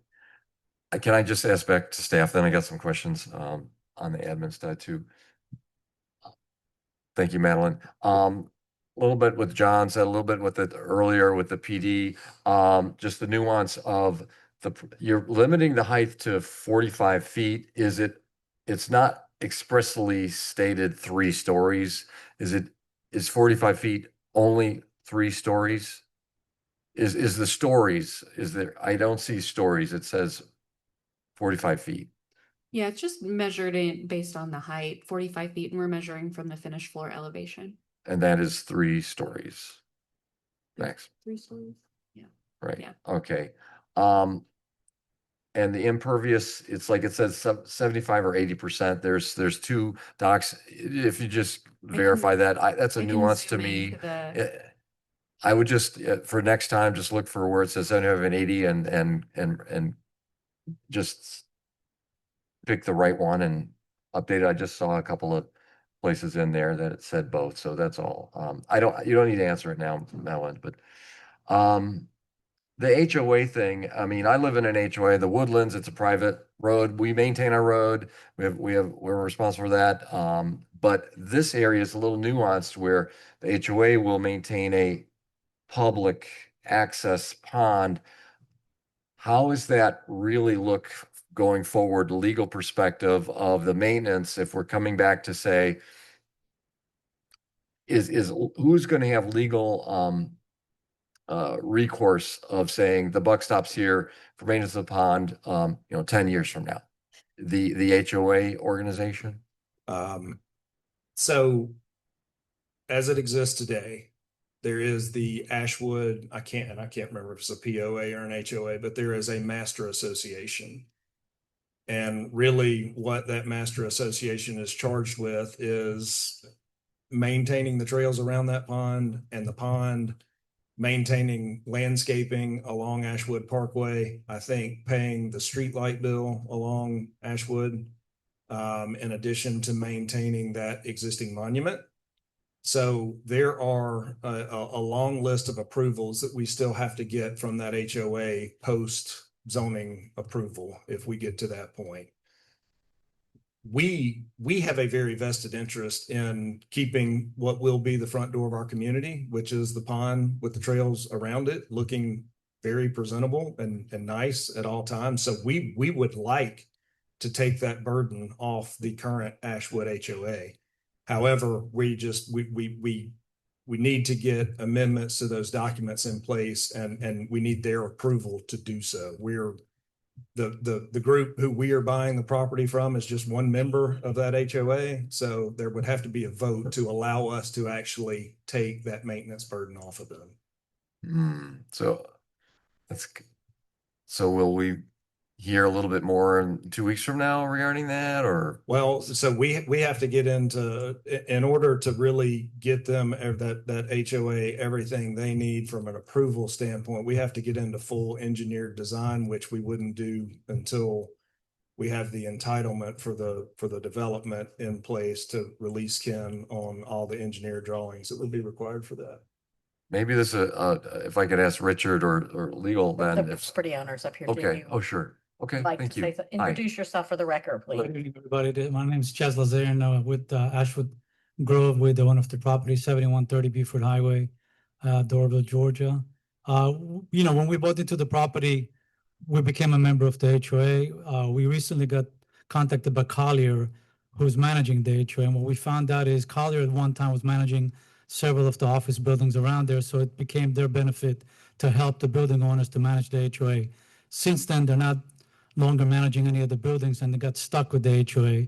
And they basically asked us if we want to take it over, since none of the other properties volunteered to do it, because Colliers basically were charging like $500 a month to manage the HOA, and they did it as an ancillary thank you for managing much larger properties. So what happened is now they got stuck with a $500 a month management fee when it's costing them a lot more.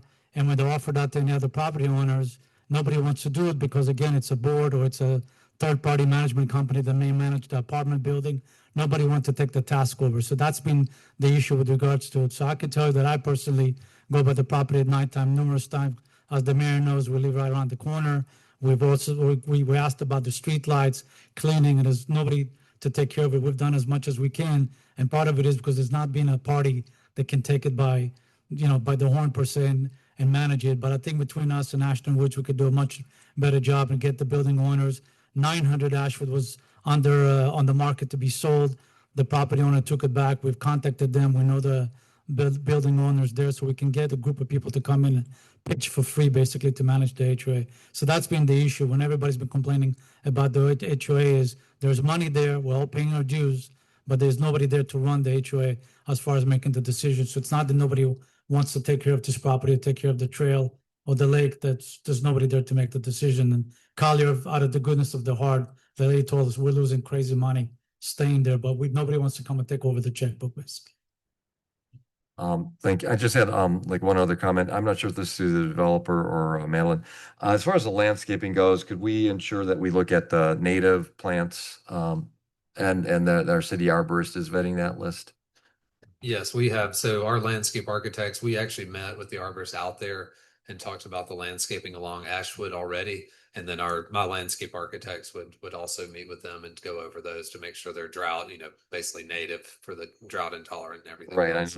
A couple on your plant schedules are non-native, but anyway, that might be just a oversee. But overall, in general, though, I'm a huge fan of this project. Okay, I wasn't on council, and I'll just go there. Your adjacent property over there where the Publix is in QT. That was a stormwater detention facility that they buried versus a pond. Right. And legally, you have a stormwater detention, and you could have presented us with another cement box in the ground. And I really thank you for keeping that and having that as a public amenity and having it walkable and leaving it stubbed out for the future of the neighbors, because I think that's the future. So again, thank you for what you're presenting. I did want to say, I totally forgot. I promised Tim I would say it. Tim Brown couldn't be here, but they had voted, to approve this project with the Dunwoody Homeowners Association too. Hey, Joe, Madam Mayor, can I answer part of your question just from our perspective Which is it? about the lake? Oh, you mean the HOA stuff? You may need Michael up here. Michael Smith. You mean the HOA maintenance of the lake? Is that what you're talking about? Typically, we would want something recorded, whether it's the easement around that public has access to this private lake, that Dunwoody is not accepting responsibility for the lake, or a condition of zoning, or both, something recorded so the whole world knows. And no knock on these guys, but when they're not here, the question is going to be who's responsible. And we want to make it perfectly clear we're not assuming responsibility for this lake, no matter who can swim in it, no matter who can walk around it. And so one way is to record things now instead of later having to guess. And already here, there's a little bit of problem there. Right. So I want to make sure that's a condition. I also want to make sure that any easement, and Michael, I don't know where's Michael? He's right here. Michael, come up here if you would. Sorry, I'm not taking over the meeting, but I want to make sure this is right. Michael, is something going to be recorded around this lake for this path? Yes, there'd be a public access easement just for the path around the lake. Somehow in that easement, there needs to be an exception about that lake. And in this zoning, we need to make sure it's clear that if this zoning is passed with conditions, that one of the conditions are that we're not assuming responsibility for this lake. We may have permitting responsibility, we may have inspection or something responsibility. I'm not getting into all that, but we're not assuming this responsibility for this lake. And Michael, I think if you're the stormwater guy, if you need specific language, they need to hear it now before this gets too far. You don't have to do it on the fly. Get it to staff and and they can work with the developer and we'll have it at the next read. Second read, thank you. Right. All right. I don't like on the fly. All right, Tom, sorry. Yeah, thank you. Ken, you kind of took exactly what I was going to say and ask because, um, there's a condition in there about putting in some landscaping around the pond, but there's nothing about ownership and maintenance. And I don't want any ambiguity about that going forward. To your point, a decade from now, when it's not if it's not properly maintained or there's an issue there, I want it to be clear who owns and is responsible for the maintenance of that facility. Because as you can see today, it is not being maintained, and so the city needs somebody to go and speak to make sure that we can enforce and make sure it's being properly maintained. So I would I was going to recommend, and certainly I'll defer to you, Ken, but that we make that one of the conditions, clearly defining that. And I understand there's some things still being worked out based on what was being discussed, but perhaps maybe a condition of the land disturbance permit being issued, or if that's appropriate, I don't know. Well, if there's going to be, this come up for a second read, this is first read, correct? I would recommend Richard, Michael being involved with them as far as the actual language, and I want to see it before it comes up so it doesn't become a roadblock. I just want to make sure that we're not presenting the actual agreement between them and their HOA, because that's going to come after the reading. Yeah. So we'll draft a condition Well, to make it yeah, very clear. and let me and Michael see it if you would before it comes back. And also there was questions. It sounded like there might be a little bit different plan than what was in the application as far as the piping going into the pond, where it's not going to be piped, it's going to be open again now, or No, we've just been talking about this one. Obviously, from the zoning perspective, we were pushing a little bit closer, but we've looked at ways where we can scoot it away so we can look at not piping it. So. Okay, yeah, because to Joe's point that he raised, I mean, this is a great amenity and a great feature of this development, and it's great not only for the future residents there, but the community. And so I think that's an important part of this process of approving it. And so I want to be sure that any permits that are required from EPD or Army Corps of Engineers are secured before any land disturbance permits are issued. And again, I don't know if we need to spell that out as a condition to ensure that. I just want to make sure that we don't get down the road and say, "Oh, sorry, EPD didn't allow us. We're gonna go over this." Right. I just want to make sure that we're protecting from that happening. It's not to say that there's any distrust or anything, but No. if it's not in writing, it's not there. So I totally agree. I mean, the one good thing, and I be experiencing a very similar code in just your neighbor on the north, with Alpharetta, is these planned developments, what we show is it. And so we have to maintain that, with the pond is like a double reinforcement, but we're definitely okay with anything like that. I mean, we know we can't move forward without this permit. okay, and another question kind of related to those pipes is the pipe is located, the proposed pipes are located right about where the future street connection is. So I just want to ensure that those pipes are going to be, because there's some significant grade change over in that portion of the property, that they are located in a way that doesn't preclude the construction of that road. It doesn't require the removal of those pipes, and like right. that there's some thoughtful engineering there so that those pipes are either at an appropriate depth or they're out of the easement where the road would go. So, and again, I don't know if that needs to be spelled out as a condition or I just want to make sure that, I don't see that road connection coming anytime in the immediate future. And I'm happy with it being more green space now than just a stubbed out road or, a dead end. But I do want to make sure we're not putting up any barriers or making it unnecessarily expensive to do it in the future. Yes, sir. Yeah, we're definitely going to have it set up. We've been talking to staff about it and about making sure that is something that can work in the future. So as part of, if approved, as part of the LDP, we'd have to demonstrate the engineering that future connection can work. Okay. I don't know if this is appropriate for you or staff, maybe both. I'll let whoever jump in on it. Condition 8 talks about the construction of a 10-foot side path with a 6-foot street buffer. But Exhibit C shows only a 2-foot buffer, and it shows it stopping at the entrance into the division rather than going all along Ashwood. Whereas so there's conflicting language in there, and I'd want to know what is the actual plan. So on the latest and greatest plan that was approved by the Planning Commission, the 10-foot trail with the 6-foot goes all the way along our entire frontage.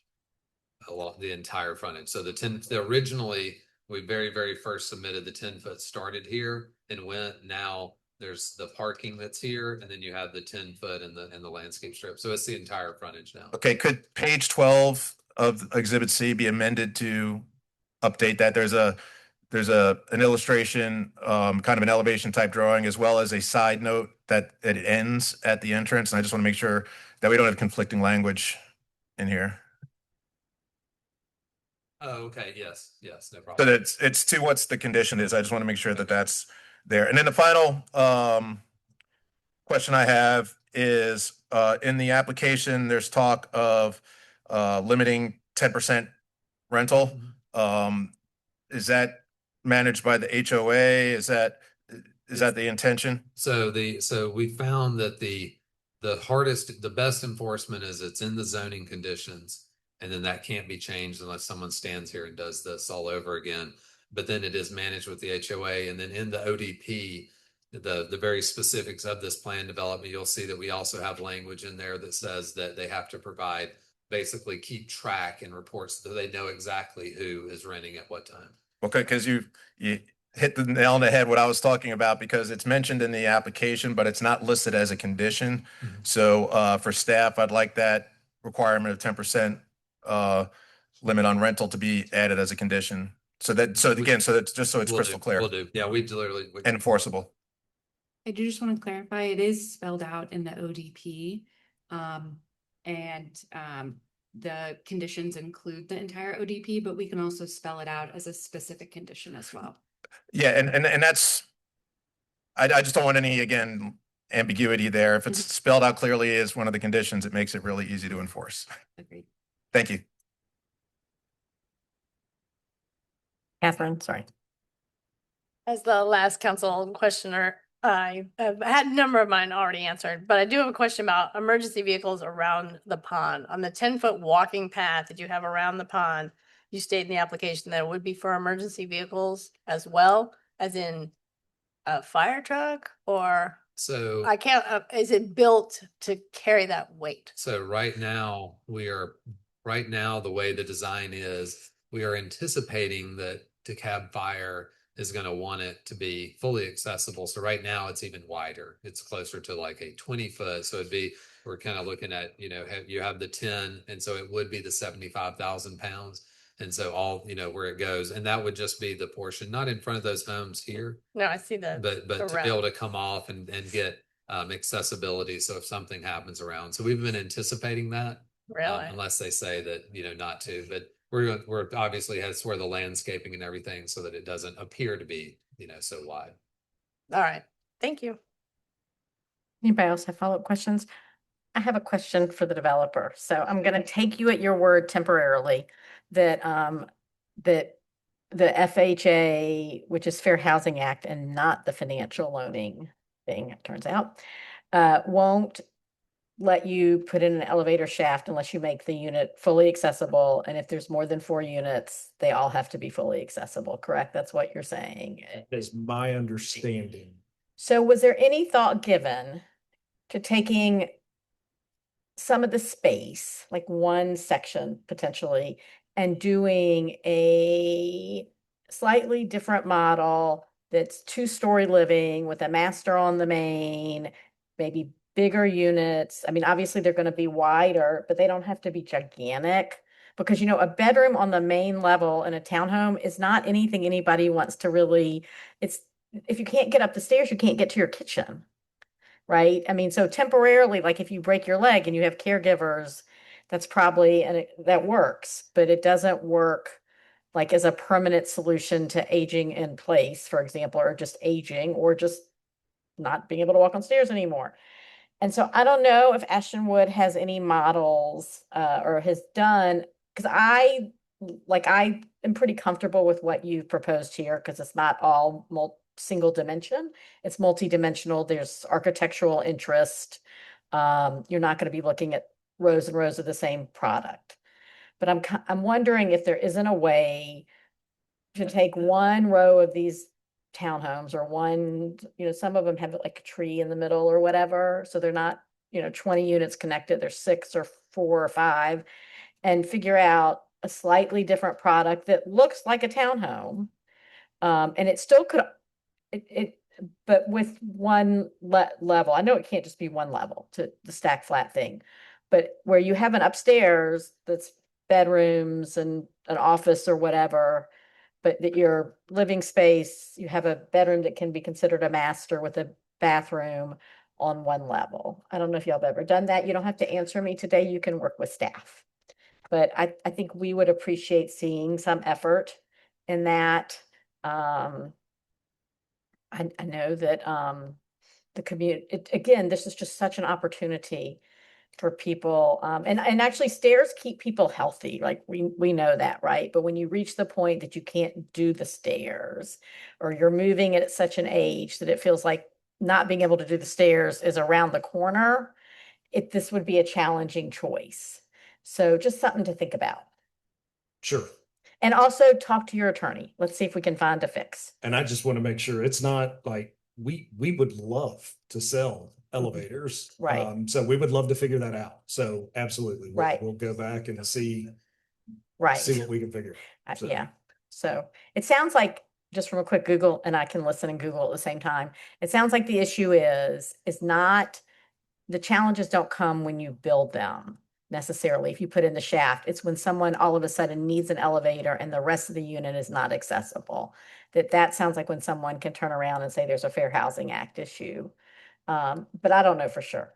So anyway, maybe put an extra tree, like take one of the sections, and I'm not kidding, like there's sections of like 5 connected, maybe put 2 on one side, put a tree between them so it's not 4.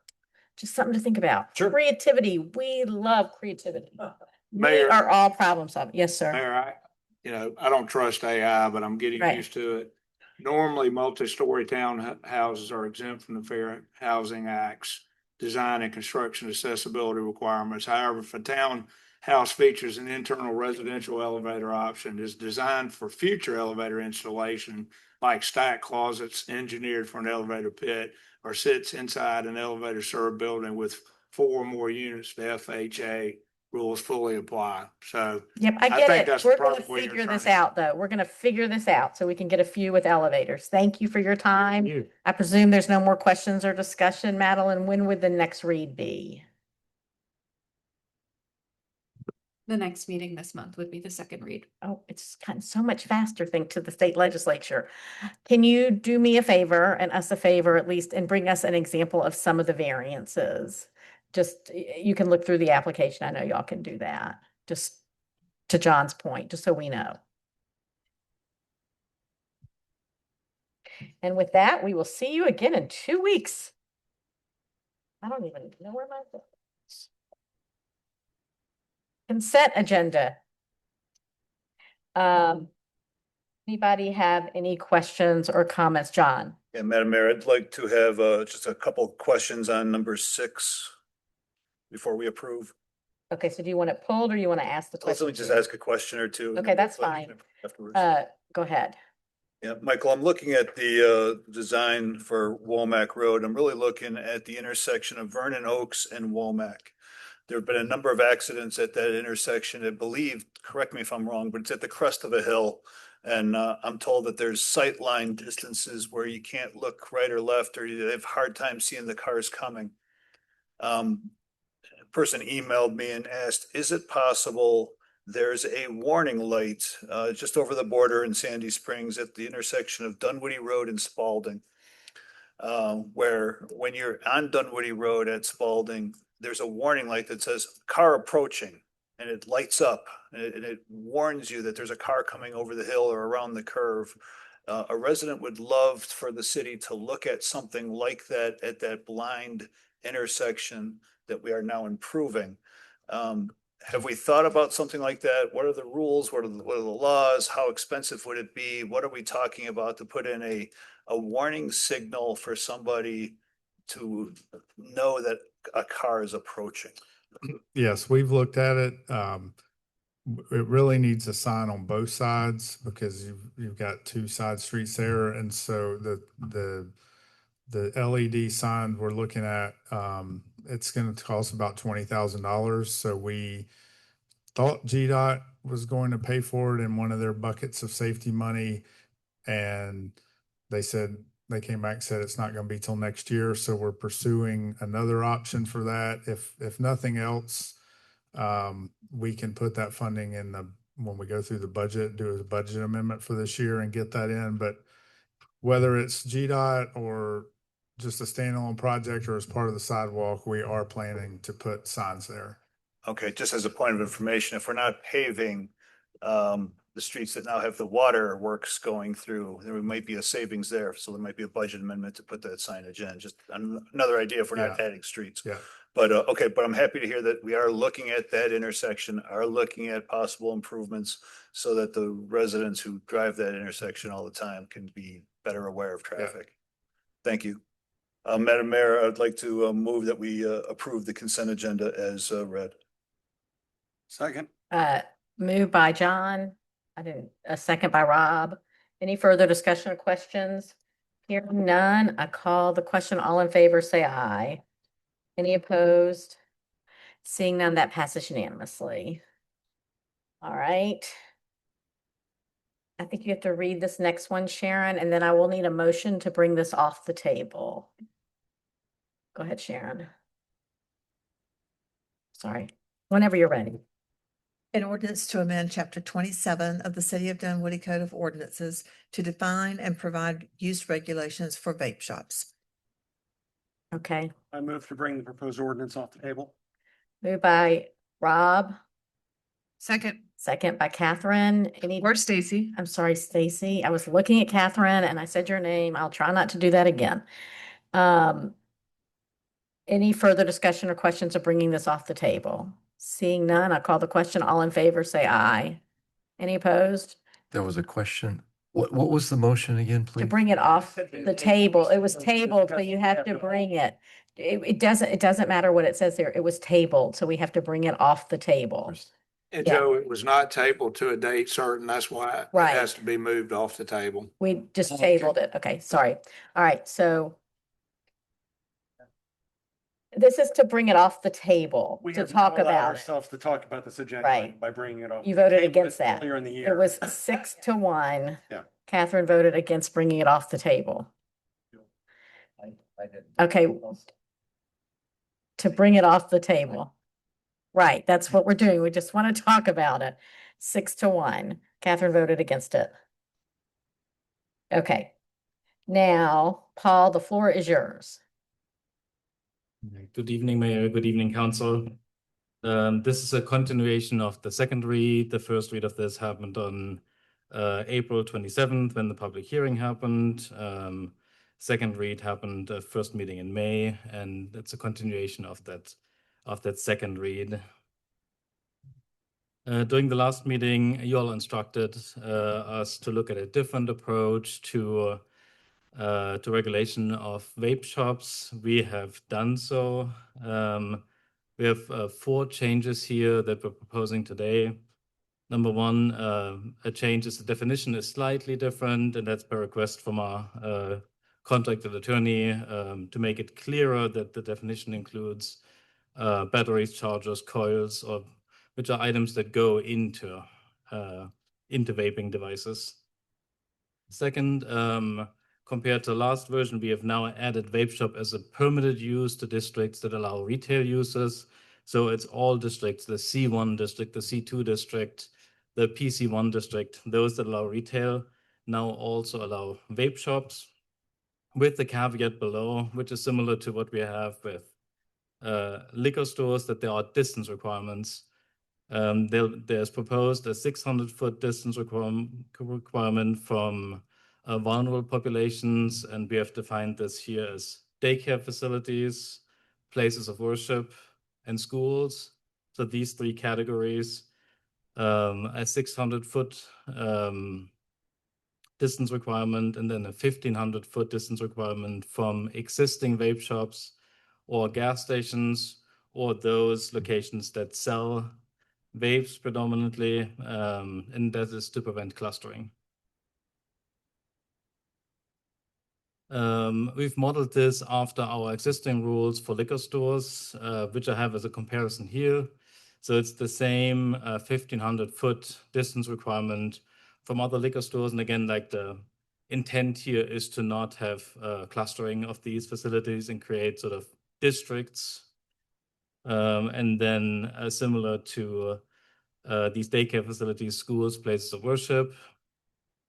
Generally, most places of worship, churches, for instance, also have a daycare component or have an after-school component or have a school included there. So generally, even there, the 600-foot requirement applies currently. We're doing this currently for liquor stores and are proposing to do this for vape shops as part of a business license application, where we're requesting that the applicant submit a survey. This is the same type of survey that we have for alcohol license applications. So there is existing surveyors that know how to do this. And again, these measurements are the same that Johns Creek has applied in their, I want to say 2022 approved ordinance. So we're in the ballpark of other municipalities in the region with this. Again, from a legal standpoint, we have sent this to our contracted attorney, who does not have any concerns about the distance requirements either. And this is mostly because of the two items at the bottom there. This is in the middle of what we can do with our zoning allowances as a municipality. There are no First Amendment issues here. There are no 14th Amendment issues here that might limit what we can do. The attorney has also reviewed the recent case law around this to make sure that there are not any items. Again, the one request from him was the slight change in the text of the definition to make it clearer that these components are included with this. Again, we have a moratorium in place that will require tonight at midnight. So if the city council either approves the proposed text amendment or denies it, there's no additional action required with the moratorium. Thank you. All right, any questions or comments? Paul, Paul, sorry, go ahead. Paul, sorry. Right. Do we have other citywide uses that we restrict, just citywide, completely citywide? That we prohibit citywide? Pretty much due to land use that we would that we have on the books now, just for my edification. And we generally have, so we have a statement in the zoning ordinance that anything that's not included in the use table is not an approved use. For instance, we don't have an airport in there or heliport, items like that, or like a private power plant. So those things. So we have plenty of uses that we're not allowing citywide. Thank you. John, sorry, I missed you first. Okay, Rob. I just want to kind of, I guess, frame the question we're looking at tonight, because we have, I think, three different things we're looking at. We're looking at, I think the original option that we tabled was just the citywide ban, which Joe has referenced. Right, we didn't have this not- option. Yeah. What's that? So bad. Yeah, it was. On vape shops? Yes, it was. Yes, it was. How? I thought you could have a vape shop, but you can only sell 25%. It's not a ban. Oh, right. It was a floor space. It's floor space. You could absolutely open up, space, but a you could absolutely vape- open up a vape shop On vape only. on vape only. but Vape only, we- yeah. It was not a citywide ban. There's a ban on vape only. Right. No, it was a restriction on what percentage of floor space could be dedicated to selling vapes. Fair enough, fair enough. Okay. So option one, the other option is the one here, which is allowed uses but restricted by location. And then the third option is to do nothing. And so I just want to make sure we understand we're talking about three different things, not one thing with this discussion tonight. So that's just We're to get a frame. voting on one thing. What's that? We're only voting on one thing. Yes, I mean, somebody can amend it yes, to Kingdom Come. They're allowed to amend it, yes. but we're voting on one thing. Correct. But realistically, we're talking about three different things. Yes, three different options. John, sorry, now. Yeah, I'm looking at the language and I'm trying to understand a couple words, looking at the language in the definition of vape shop. Under number 1, it says alternative nicotine products. I'm trying to wrap my head around the last words of consumable vapor products. So the term alternative nicotine products does not include, the term shall not include cigars, cigarettes, loose or smokeless tobacco, or consumable vapor products. And then we go into vapor products. And I'm just trying to wrap my head around it. So what's the difference from that? I want to make sure that one doesn't discard the other.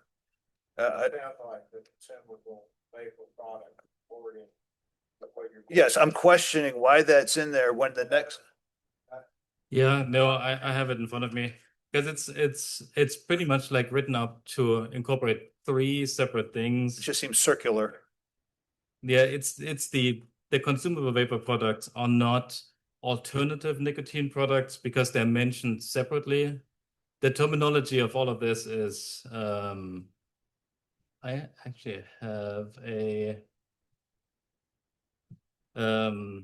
these alternative nicotine products are really written up sort of to incorporate something that can't be smoked. Like these are pouches, gel, gum, sticks, like these are those items. But to me, you're accepting out consumable vapor products.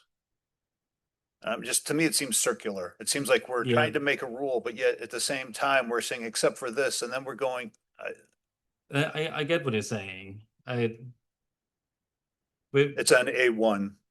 Yeah, it's under vape shop definition is under B, so it's B1, and it's the last 3 words.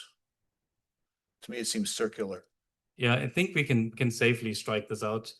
It was intended to make sure that it's mentioned in a separate location, so it's not an alternative, but it is separately mentioned as a prohibited use in this case under 2A. But I'm reading this again, and if it just says such terms shall not include cigars, cigarettes, loose or smokeless tobacco, I think that'll do just fine. So I think it's safe to strike this last item. City attorney's reading. I can. I do. The language. That's this last.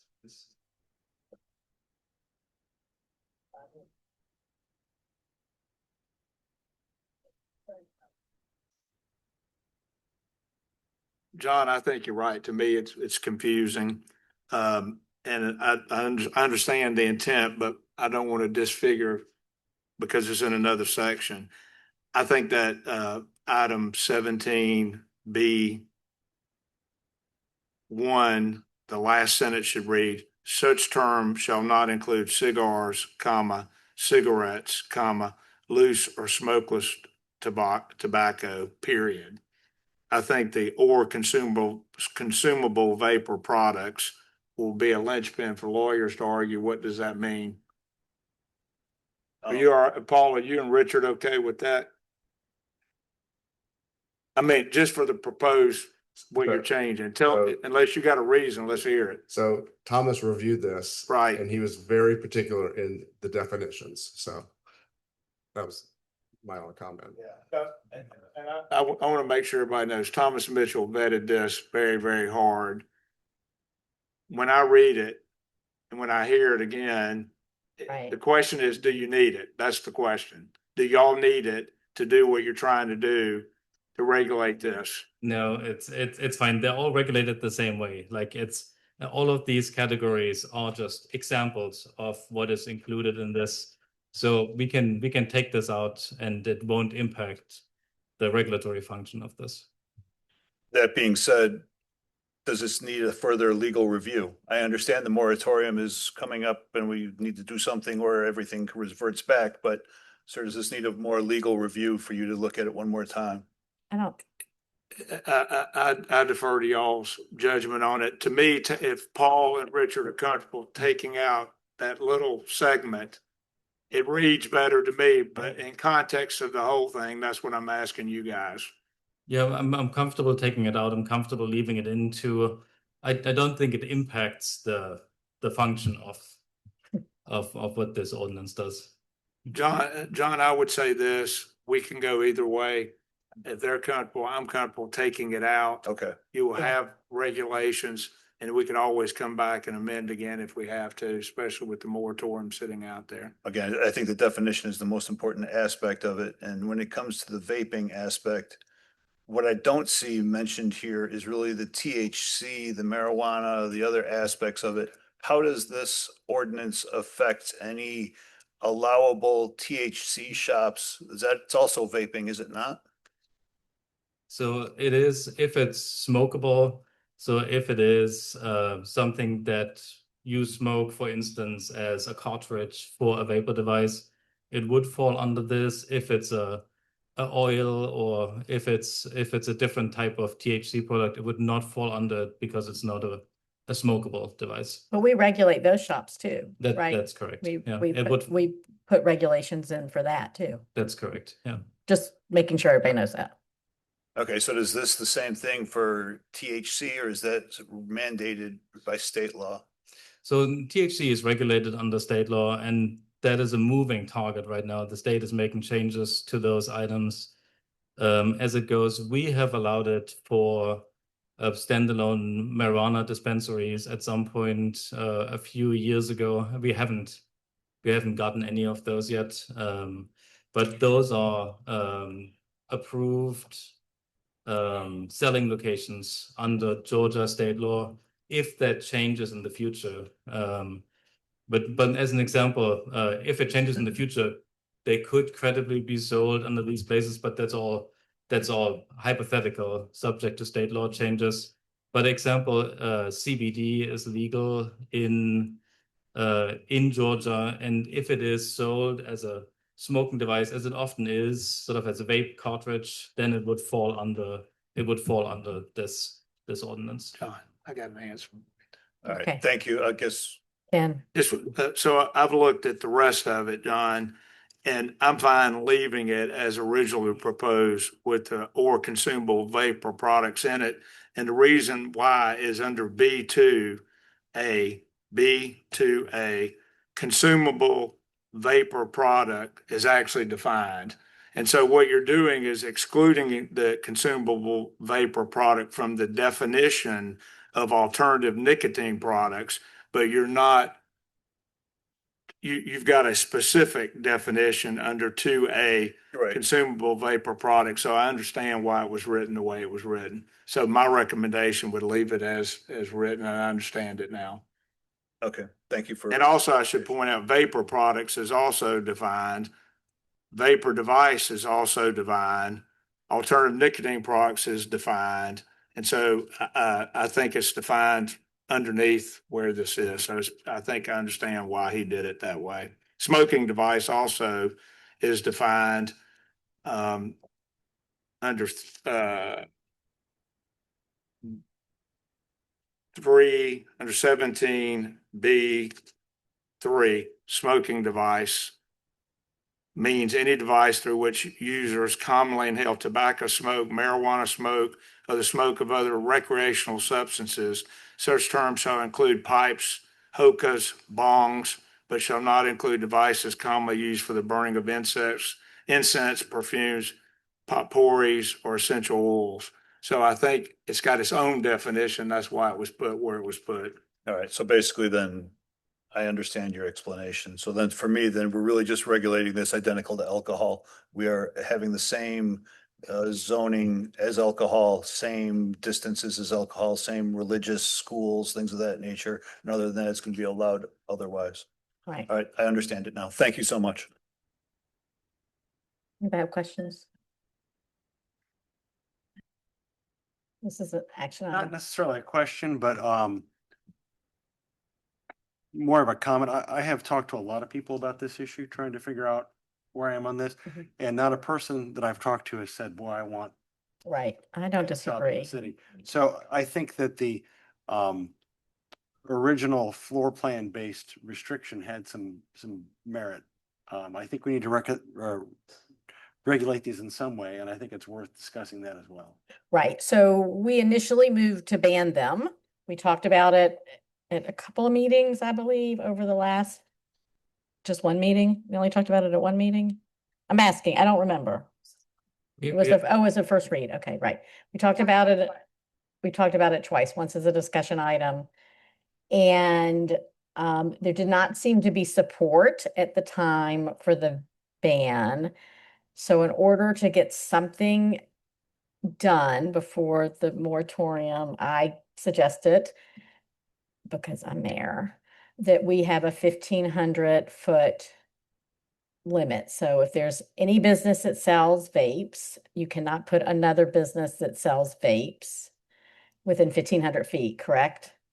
So it is, we have, like, to make it administratable, we have made it a 1,500-foot distance from something that falls under this definition of vape shop or from a gas station because of the presumption that there will be vape sales. Okay. So that was my kind of compromise for everybody, but I am willing to go back to a full ban. I no problems with that. So, but I will say I am in favor of this compromise. I think it is equitable in regarding to, we can point to alcohol stores, you know, the THC, CBDs are regulated differently. It's an apples to apples. I was not in support, and I would not be support of going back to where we were in May. I would support this. okay. All right. It is an action item, so someone has to do something. Approve. Moved by John, Second. second by Tom. Any further discussion? Go ahead. Go ahead. Do you have a? I have I'd like to amend the motion to apply the citywide ban as proposed by staff on April 27th, 2026, adopting their code, defining these vape shops, taking the definitions from here and restricting the use citywide. I will second that. Okay, so now there's an amendment on the floor. It doesn't happen that often. So I believe we discuss the amendment and then vote on the amendment and then go back to the original motion. So is there any discussion on this amendment, John?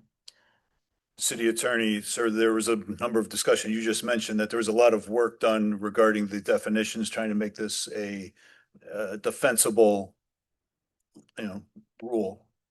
On the rule that you have just heard, a complete ban, is that defensible? And where does the city stand in the sense of a complete ban? So let me start by saying, regulation of time, place, and manner has been approved by the Supreme Court. When you get beyond that, you start getting in gray areas. I know places that ban things.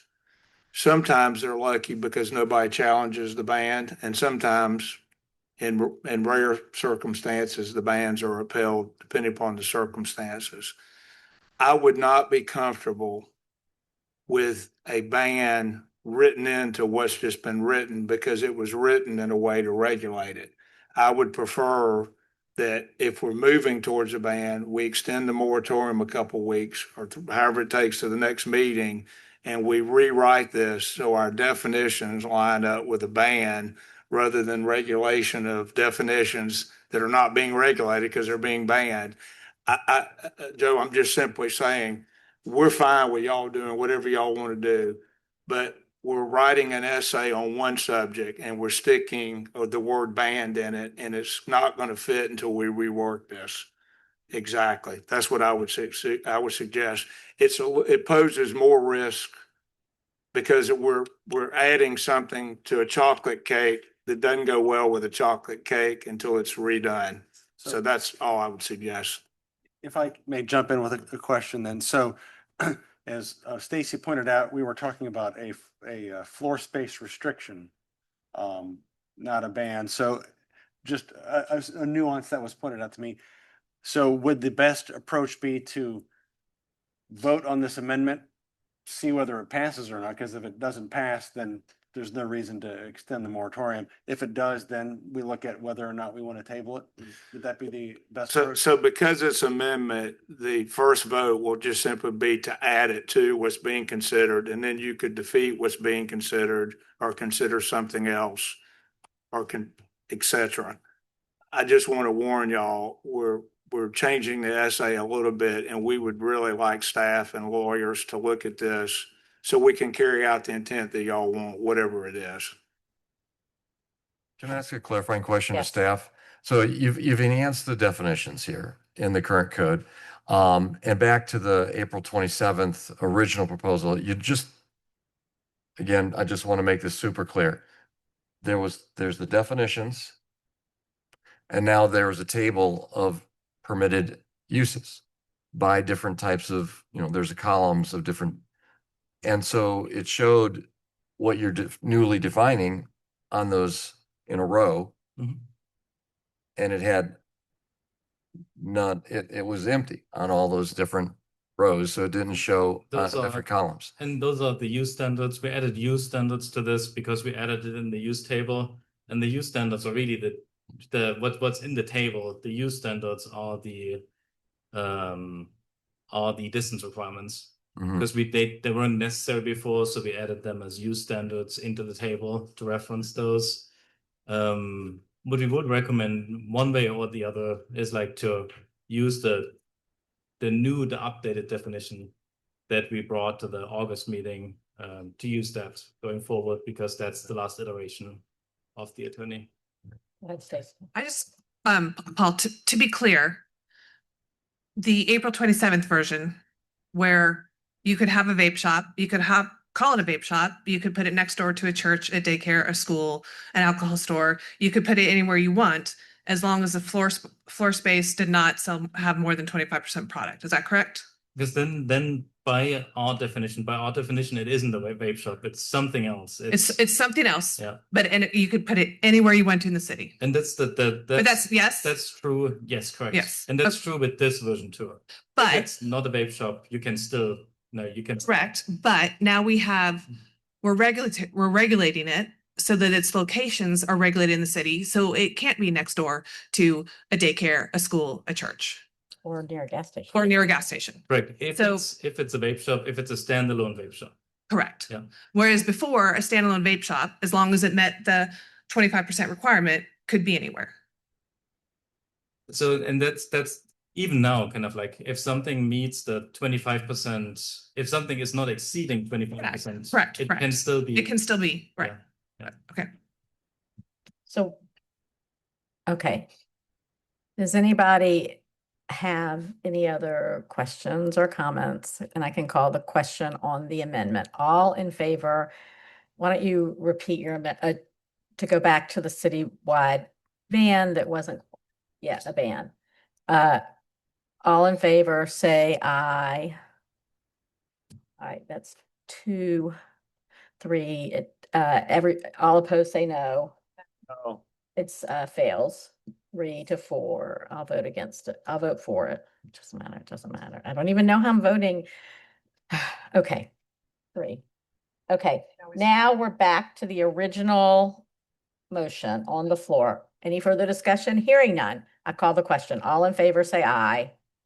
Any opposed? Hearing none, that passes unanimously. Thank you very much. All right, you'll note on the agenda that 11 does not normally come before 9, and so we will go to number 9.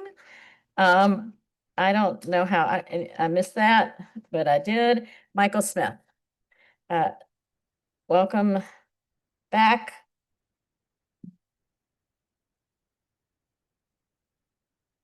Pull up presentation.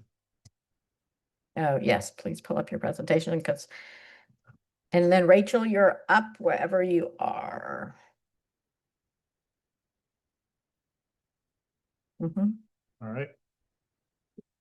Here tonight to present results of a recent bid to install wayfinding signs at key locations around perimeter and on the city's trail system. I jumped ahead. The background on this, there are 13 locations proposed. I'll show a map in a minute. First, I want to talk about some of the features of the signs. The design for the signs, the colors, materials, the style is based on the concepts developed in 2020 by the Discover Dunwoody with input from the city and the CID.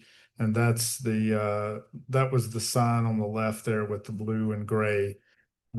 Was one of the examples shown in that plan. And then we also have some existing park signage shown on the right side here along the trail. And so the task for the designers was to kind of best fit all this together and come up with something cohesive citywide. And so what they came up with was we had really two sign types. We call one urban style. That's the blue and the gray, and it's got the Dunwoody spelled out, the same style lettering as the gateway signs. And those signs would be used around perimeter and other commercial areas or at not within the parks. And then the other type sign is the park sign, which it's very similar to the existing signs. That's where the green and tan colors come from. It has the medallion little park insignia on it, and then the granite base. So all these signs, both types of signs were intended to be pedestrian oriented. What I mean by that is that we're treating this as wayfinding for people on foot or on bike, with all the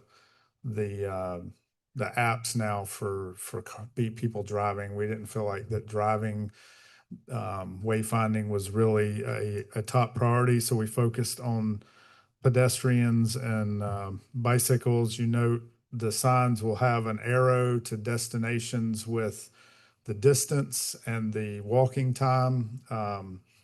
And the key destinations that are included would be like city parks, City Hall, MARTA, other type public facilities, and then the commercial districts like Georgetown or Perimeter. And then we don't get into identifying any individual businesses because those change and there's so many of them. So we, like in Perimeter, it's limited to major mixed use type developments like the mall or Ravinia, High Street, or the types of destinations that are identified on the signs. The other type sign, it's just one example of this, that would be outside the Dunwoody MARTA station on Hammond, is a map of the perimeter area with some of those mixed use developments identified. We spent a lot of time coming up with the destinations and the where to put the signs. It was a collaborative effort with community development, economic development, parks, and communications were all involved in putting these together. And within the design, the bid documents, there's a whole table with what's on each sign and what the text is. That's just a closer in view of that sign at the MARTA station.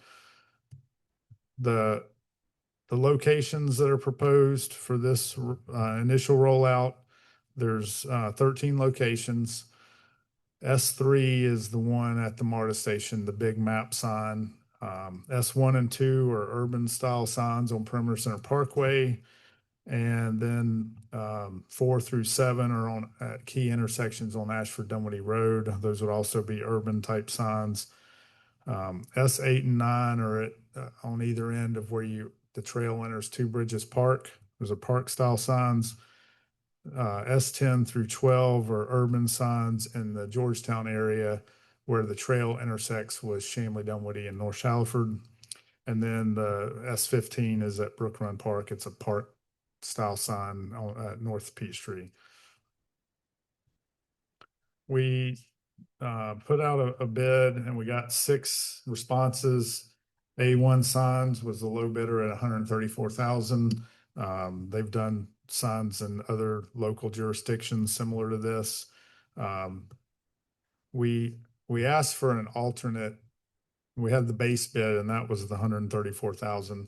We had an alternate where to look at adding a granite base on the urban signs that's, not the same as the park bases, but, similar. And to do that for the non-urban locations would add 30,000 to almost $31,000, or roughly about $3,500 a sign. So the project budget, the base bid was 134,000. If you added the alternate, it would be 165. This is being funded from the Hotel Motel Capital Fund, and there's 86,000 available in this project now. Talking to finance, there is some fund balance that could cover if you wanted to go with the base bid or the base plus alternate. There's available funds in the hotel motel for that. And I'll answer any questions you have. Who has questions? Catherine. Thanks, Michael. Why does the MARTA sign that you show say welcome to perimeter when it is only showing Dunwoody? I mean, we can change that. Yes, we should change that. Okay. Welcome to Dunwoody. Right. And where it says explore the district, you could put explore the perimeter district or something. Okay.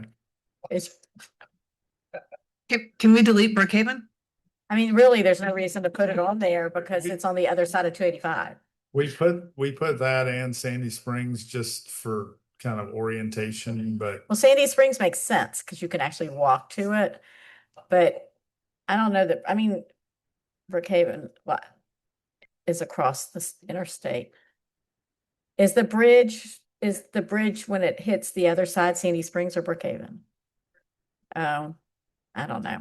where it lands. But I think more importantly is Catherine's question. It needs to say where, welcome to Dunwoody, and then Okay. you could do explore the perimeter district if you want, where it says explore the district, if you feel the need to.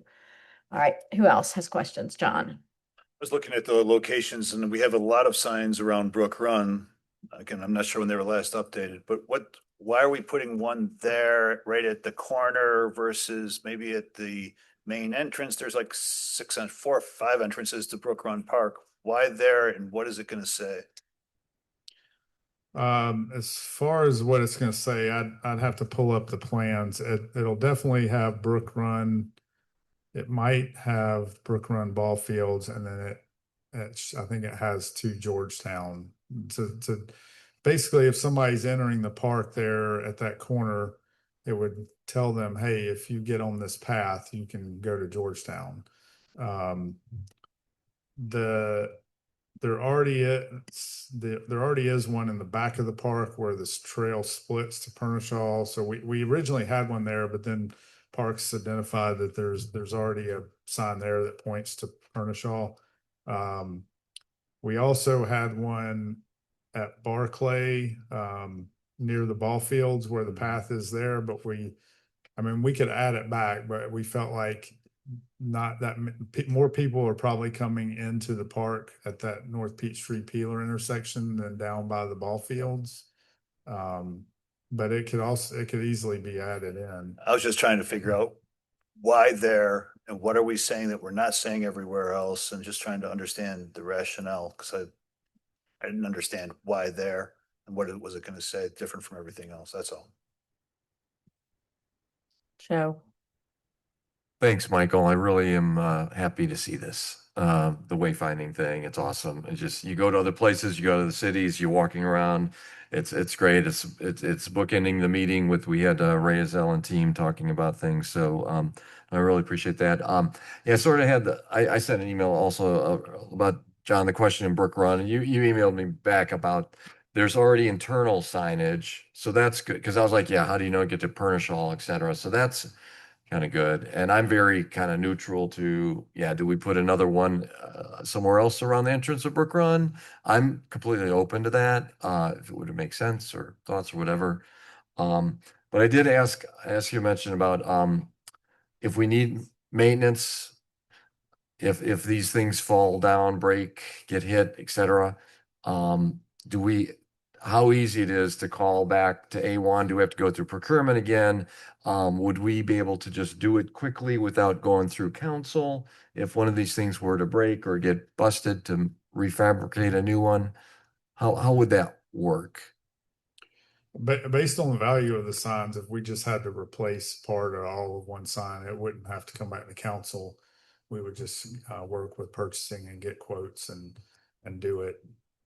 And maybe on it when we get into our budgetary perspective, that now we're getting more of these things that we have to maintain. Maybe we need to add a little line item just ongoing to keep the gateway wayfinding things, in state of good repair. Thanks. And then for me personally, I'm not a fan of adding the extra 30,000 for the granite base and medallions. I'd rather see that going to more signs or doing something else or putting it back to other projects. So thanks. Rob. I'm just gonna echo Joe's comment. The granite base looks nice, but it doesn't look necessary, especially where these are gonna be set up. I think it'll look actually a little bit out of place, so. I concur on the granite. It'll be easier for us to maintain. Yeah, here. I think so. And maybe a little less dangerous if somebody runs into it. It may be a little less dangerous if somebody runs into it.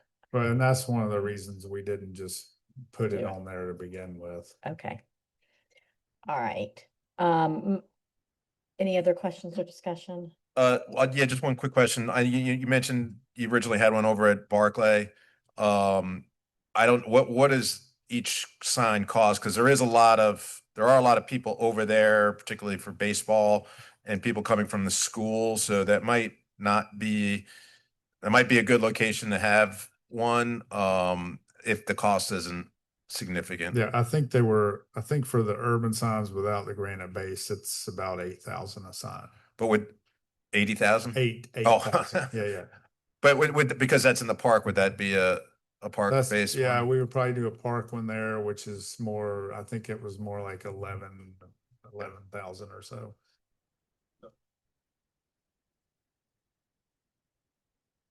Yeah, okay. Yeah, we could use really big signage about parking and baseball.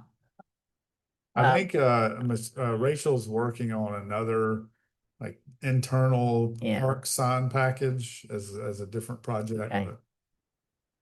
All right. So did you have enough guidance from us?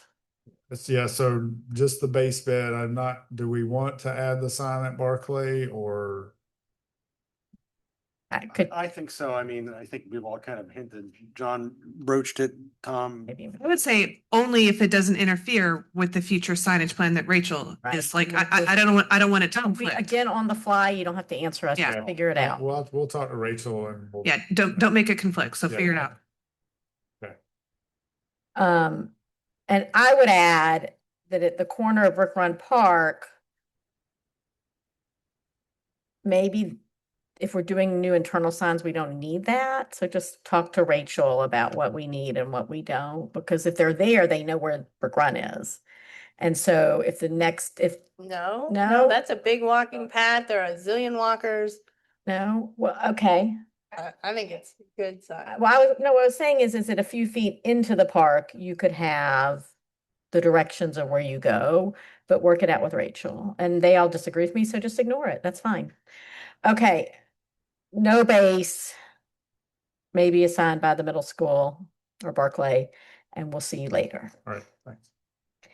All right, Rachel.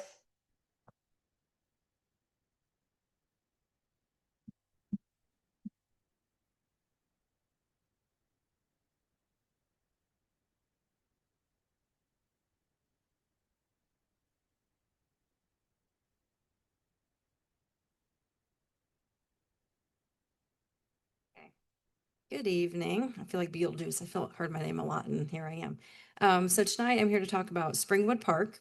Just kind of a reminder for everybody, for the public.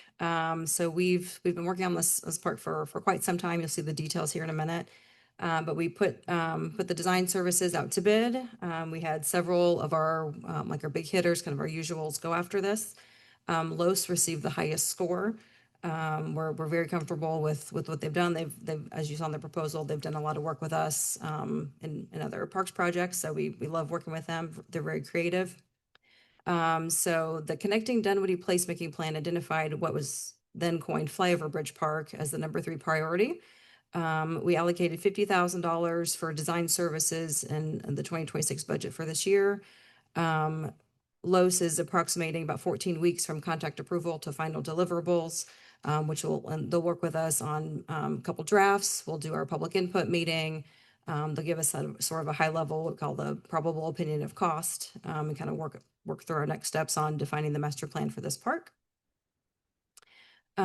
This came in, I understand that this is below the council threshold, but I felt it was better to present this information than to just send y'all an email. So we did come in, like I said, the budget was $50,000. Los came in at 24,000. Money has already been allocated from the capital project for Springwood, so we'll take it from there. And then just so everybody knows, so there's a little over $1 million is currently showing fiscal year 2029 for starting to build out this park, and the other $500,000 is allocated in 2030. And with that, We don't actually have that. I want to be clear. We don't have those funds yet. That's just what it's showing. that's where Correct. we would, if we Correct. had the Future funds, years. they could go into Correct. those buckets. Okay. Yep. Right. We don't have a source identified. Maybe. Okay. Um, So yeah, so staff recommendation is to move forward with Los, start working through our concept plan, and happy to answer any questions you may have. I'd like to make a suggestion Mhm. because I'm a little skeptical of this project. I think that they've told you 14 weeks. I'd like you to check in. I'm asking Eric to ask you to check in every few weeks because Yep. if they feel like at any point that this is not going to work or it's going to cost $7 million to do, we need to pull in my opinion, we need to pull the plug.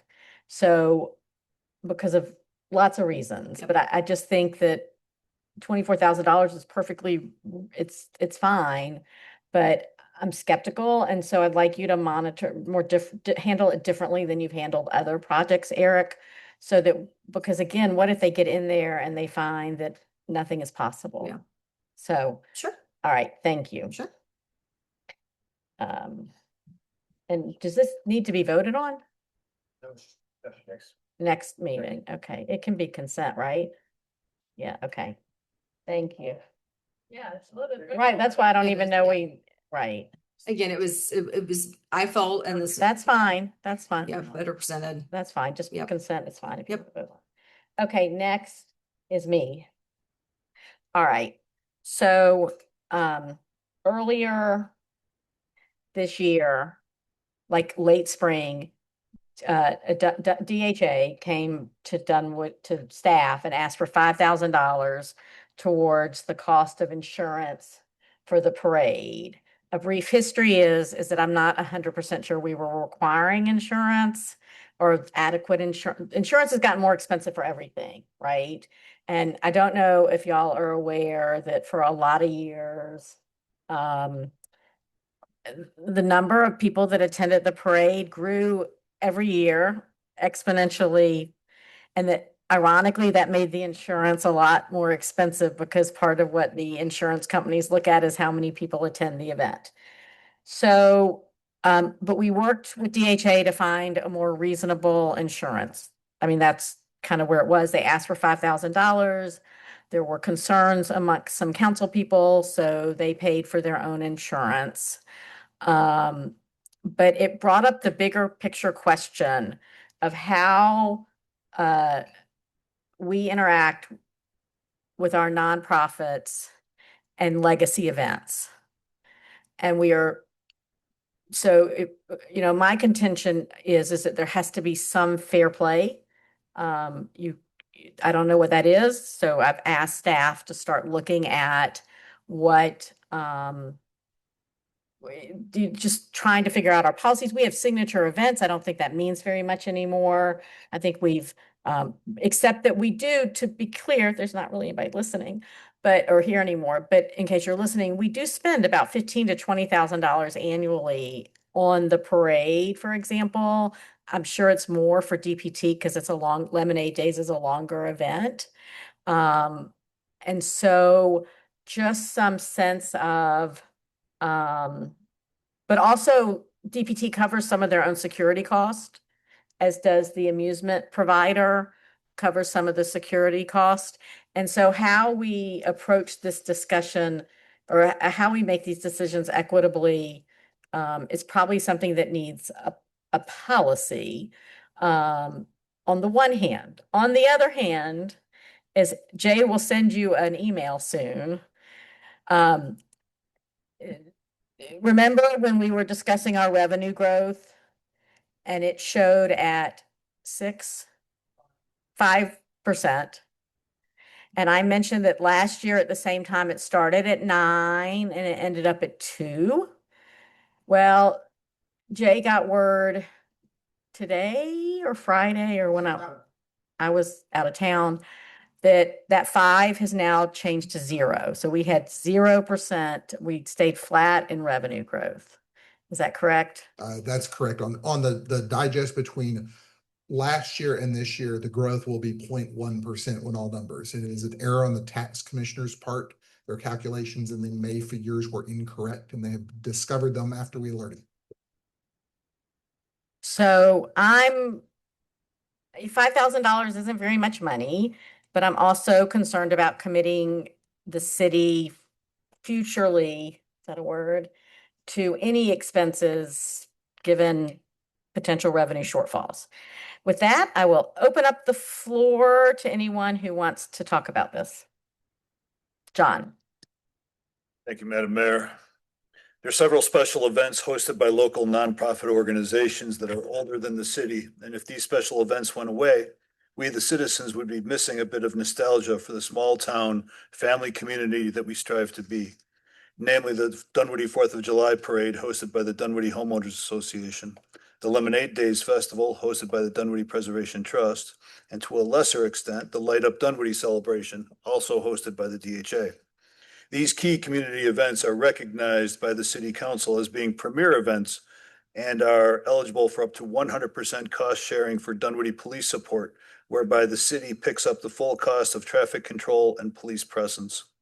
Other lesser events or those put on by for-profit companies like the Dunwoody Art Fest don't get such a deal on police services, but yet are supported. As you may remember, there was an unfortunate incident during the 2025 parade where people were hurt. And since that time, the city has hired a risk manager to ensure all city possible liabilities are covered. And therefore, the insurance requirements for special events have also ramped up or been enforced, whereby they might not have been enforced in the past. So rightly so that we're ramping up and looking at responsibilities. The fact is that these special events are highly expensive, subject to weather losses, and barely break even on a good year.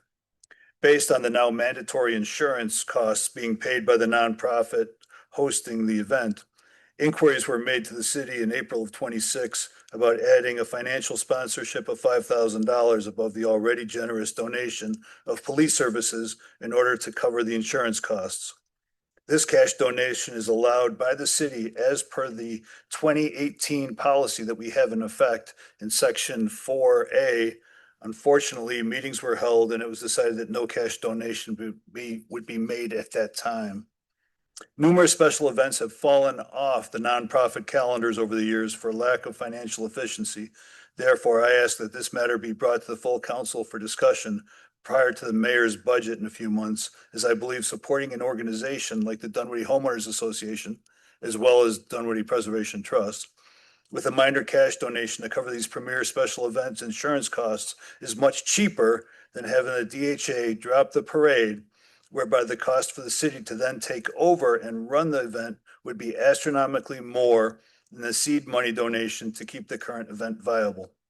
I know the 2018 policy document needs to be updated, but the spirit of the document lives on, whereby we as a city need to continue to support our traditions, invest in nostalgia, and foster community.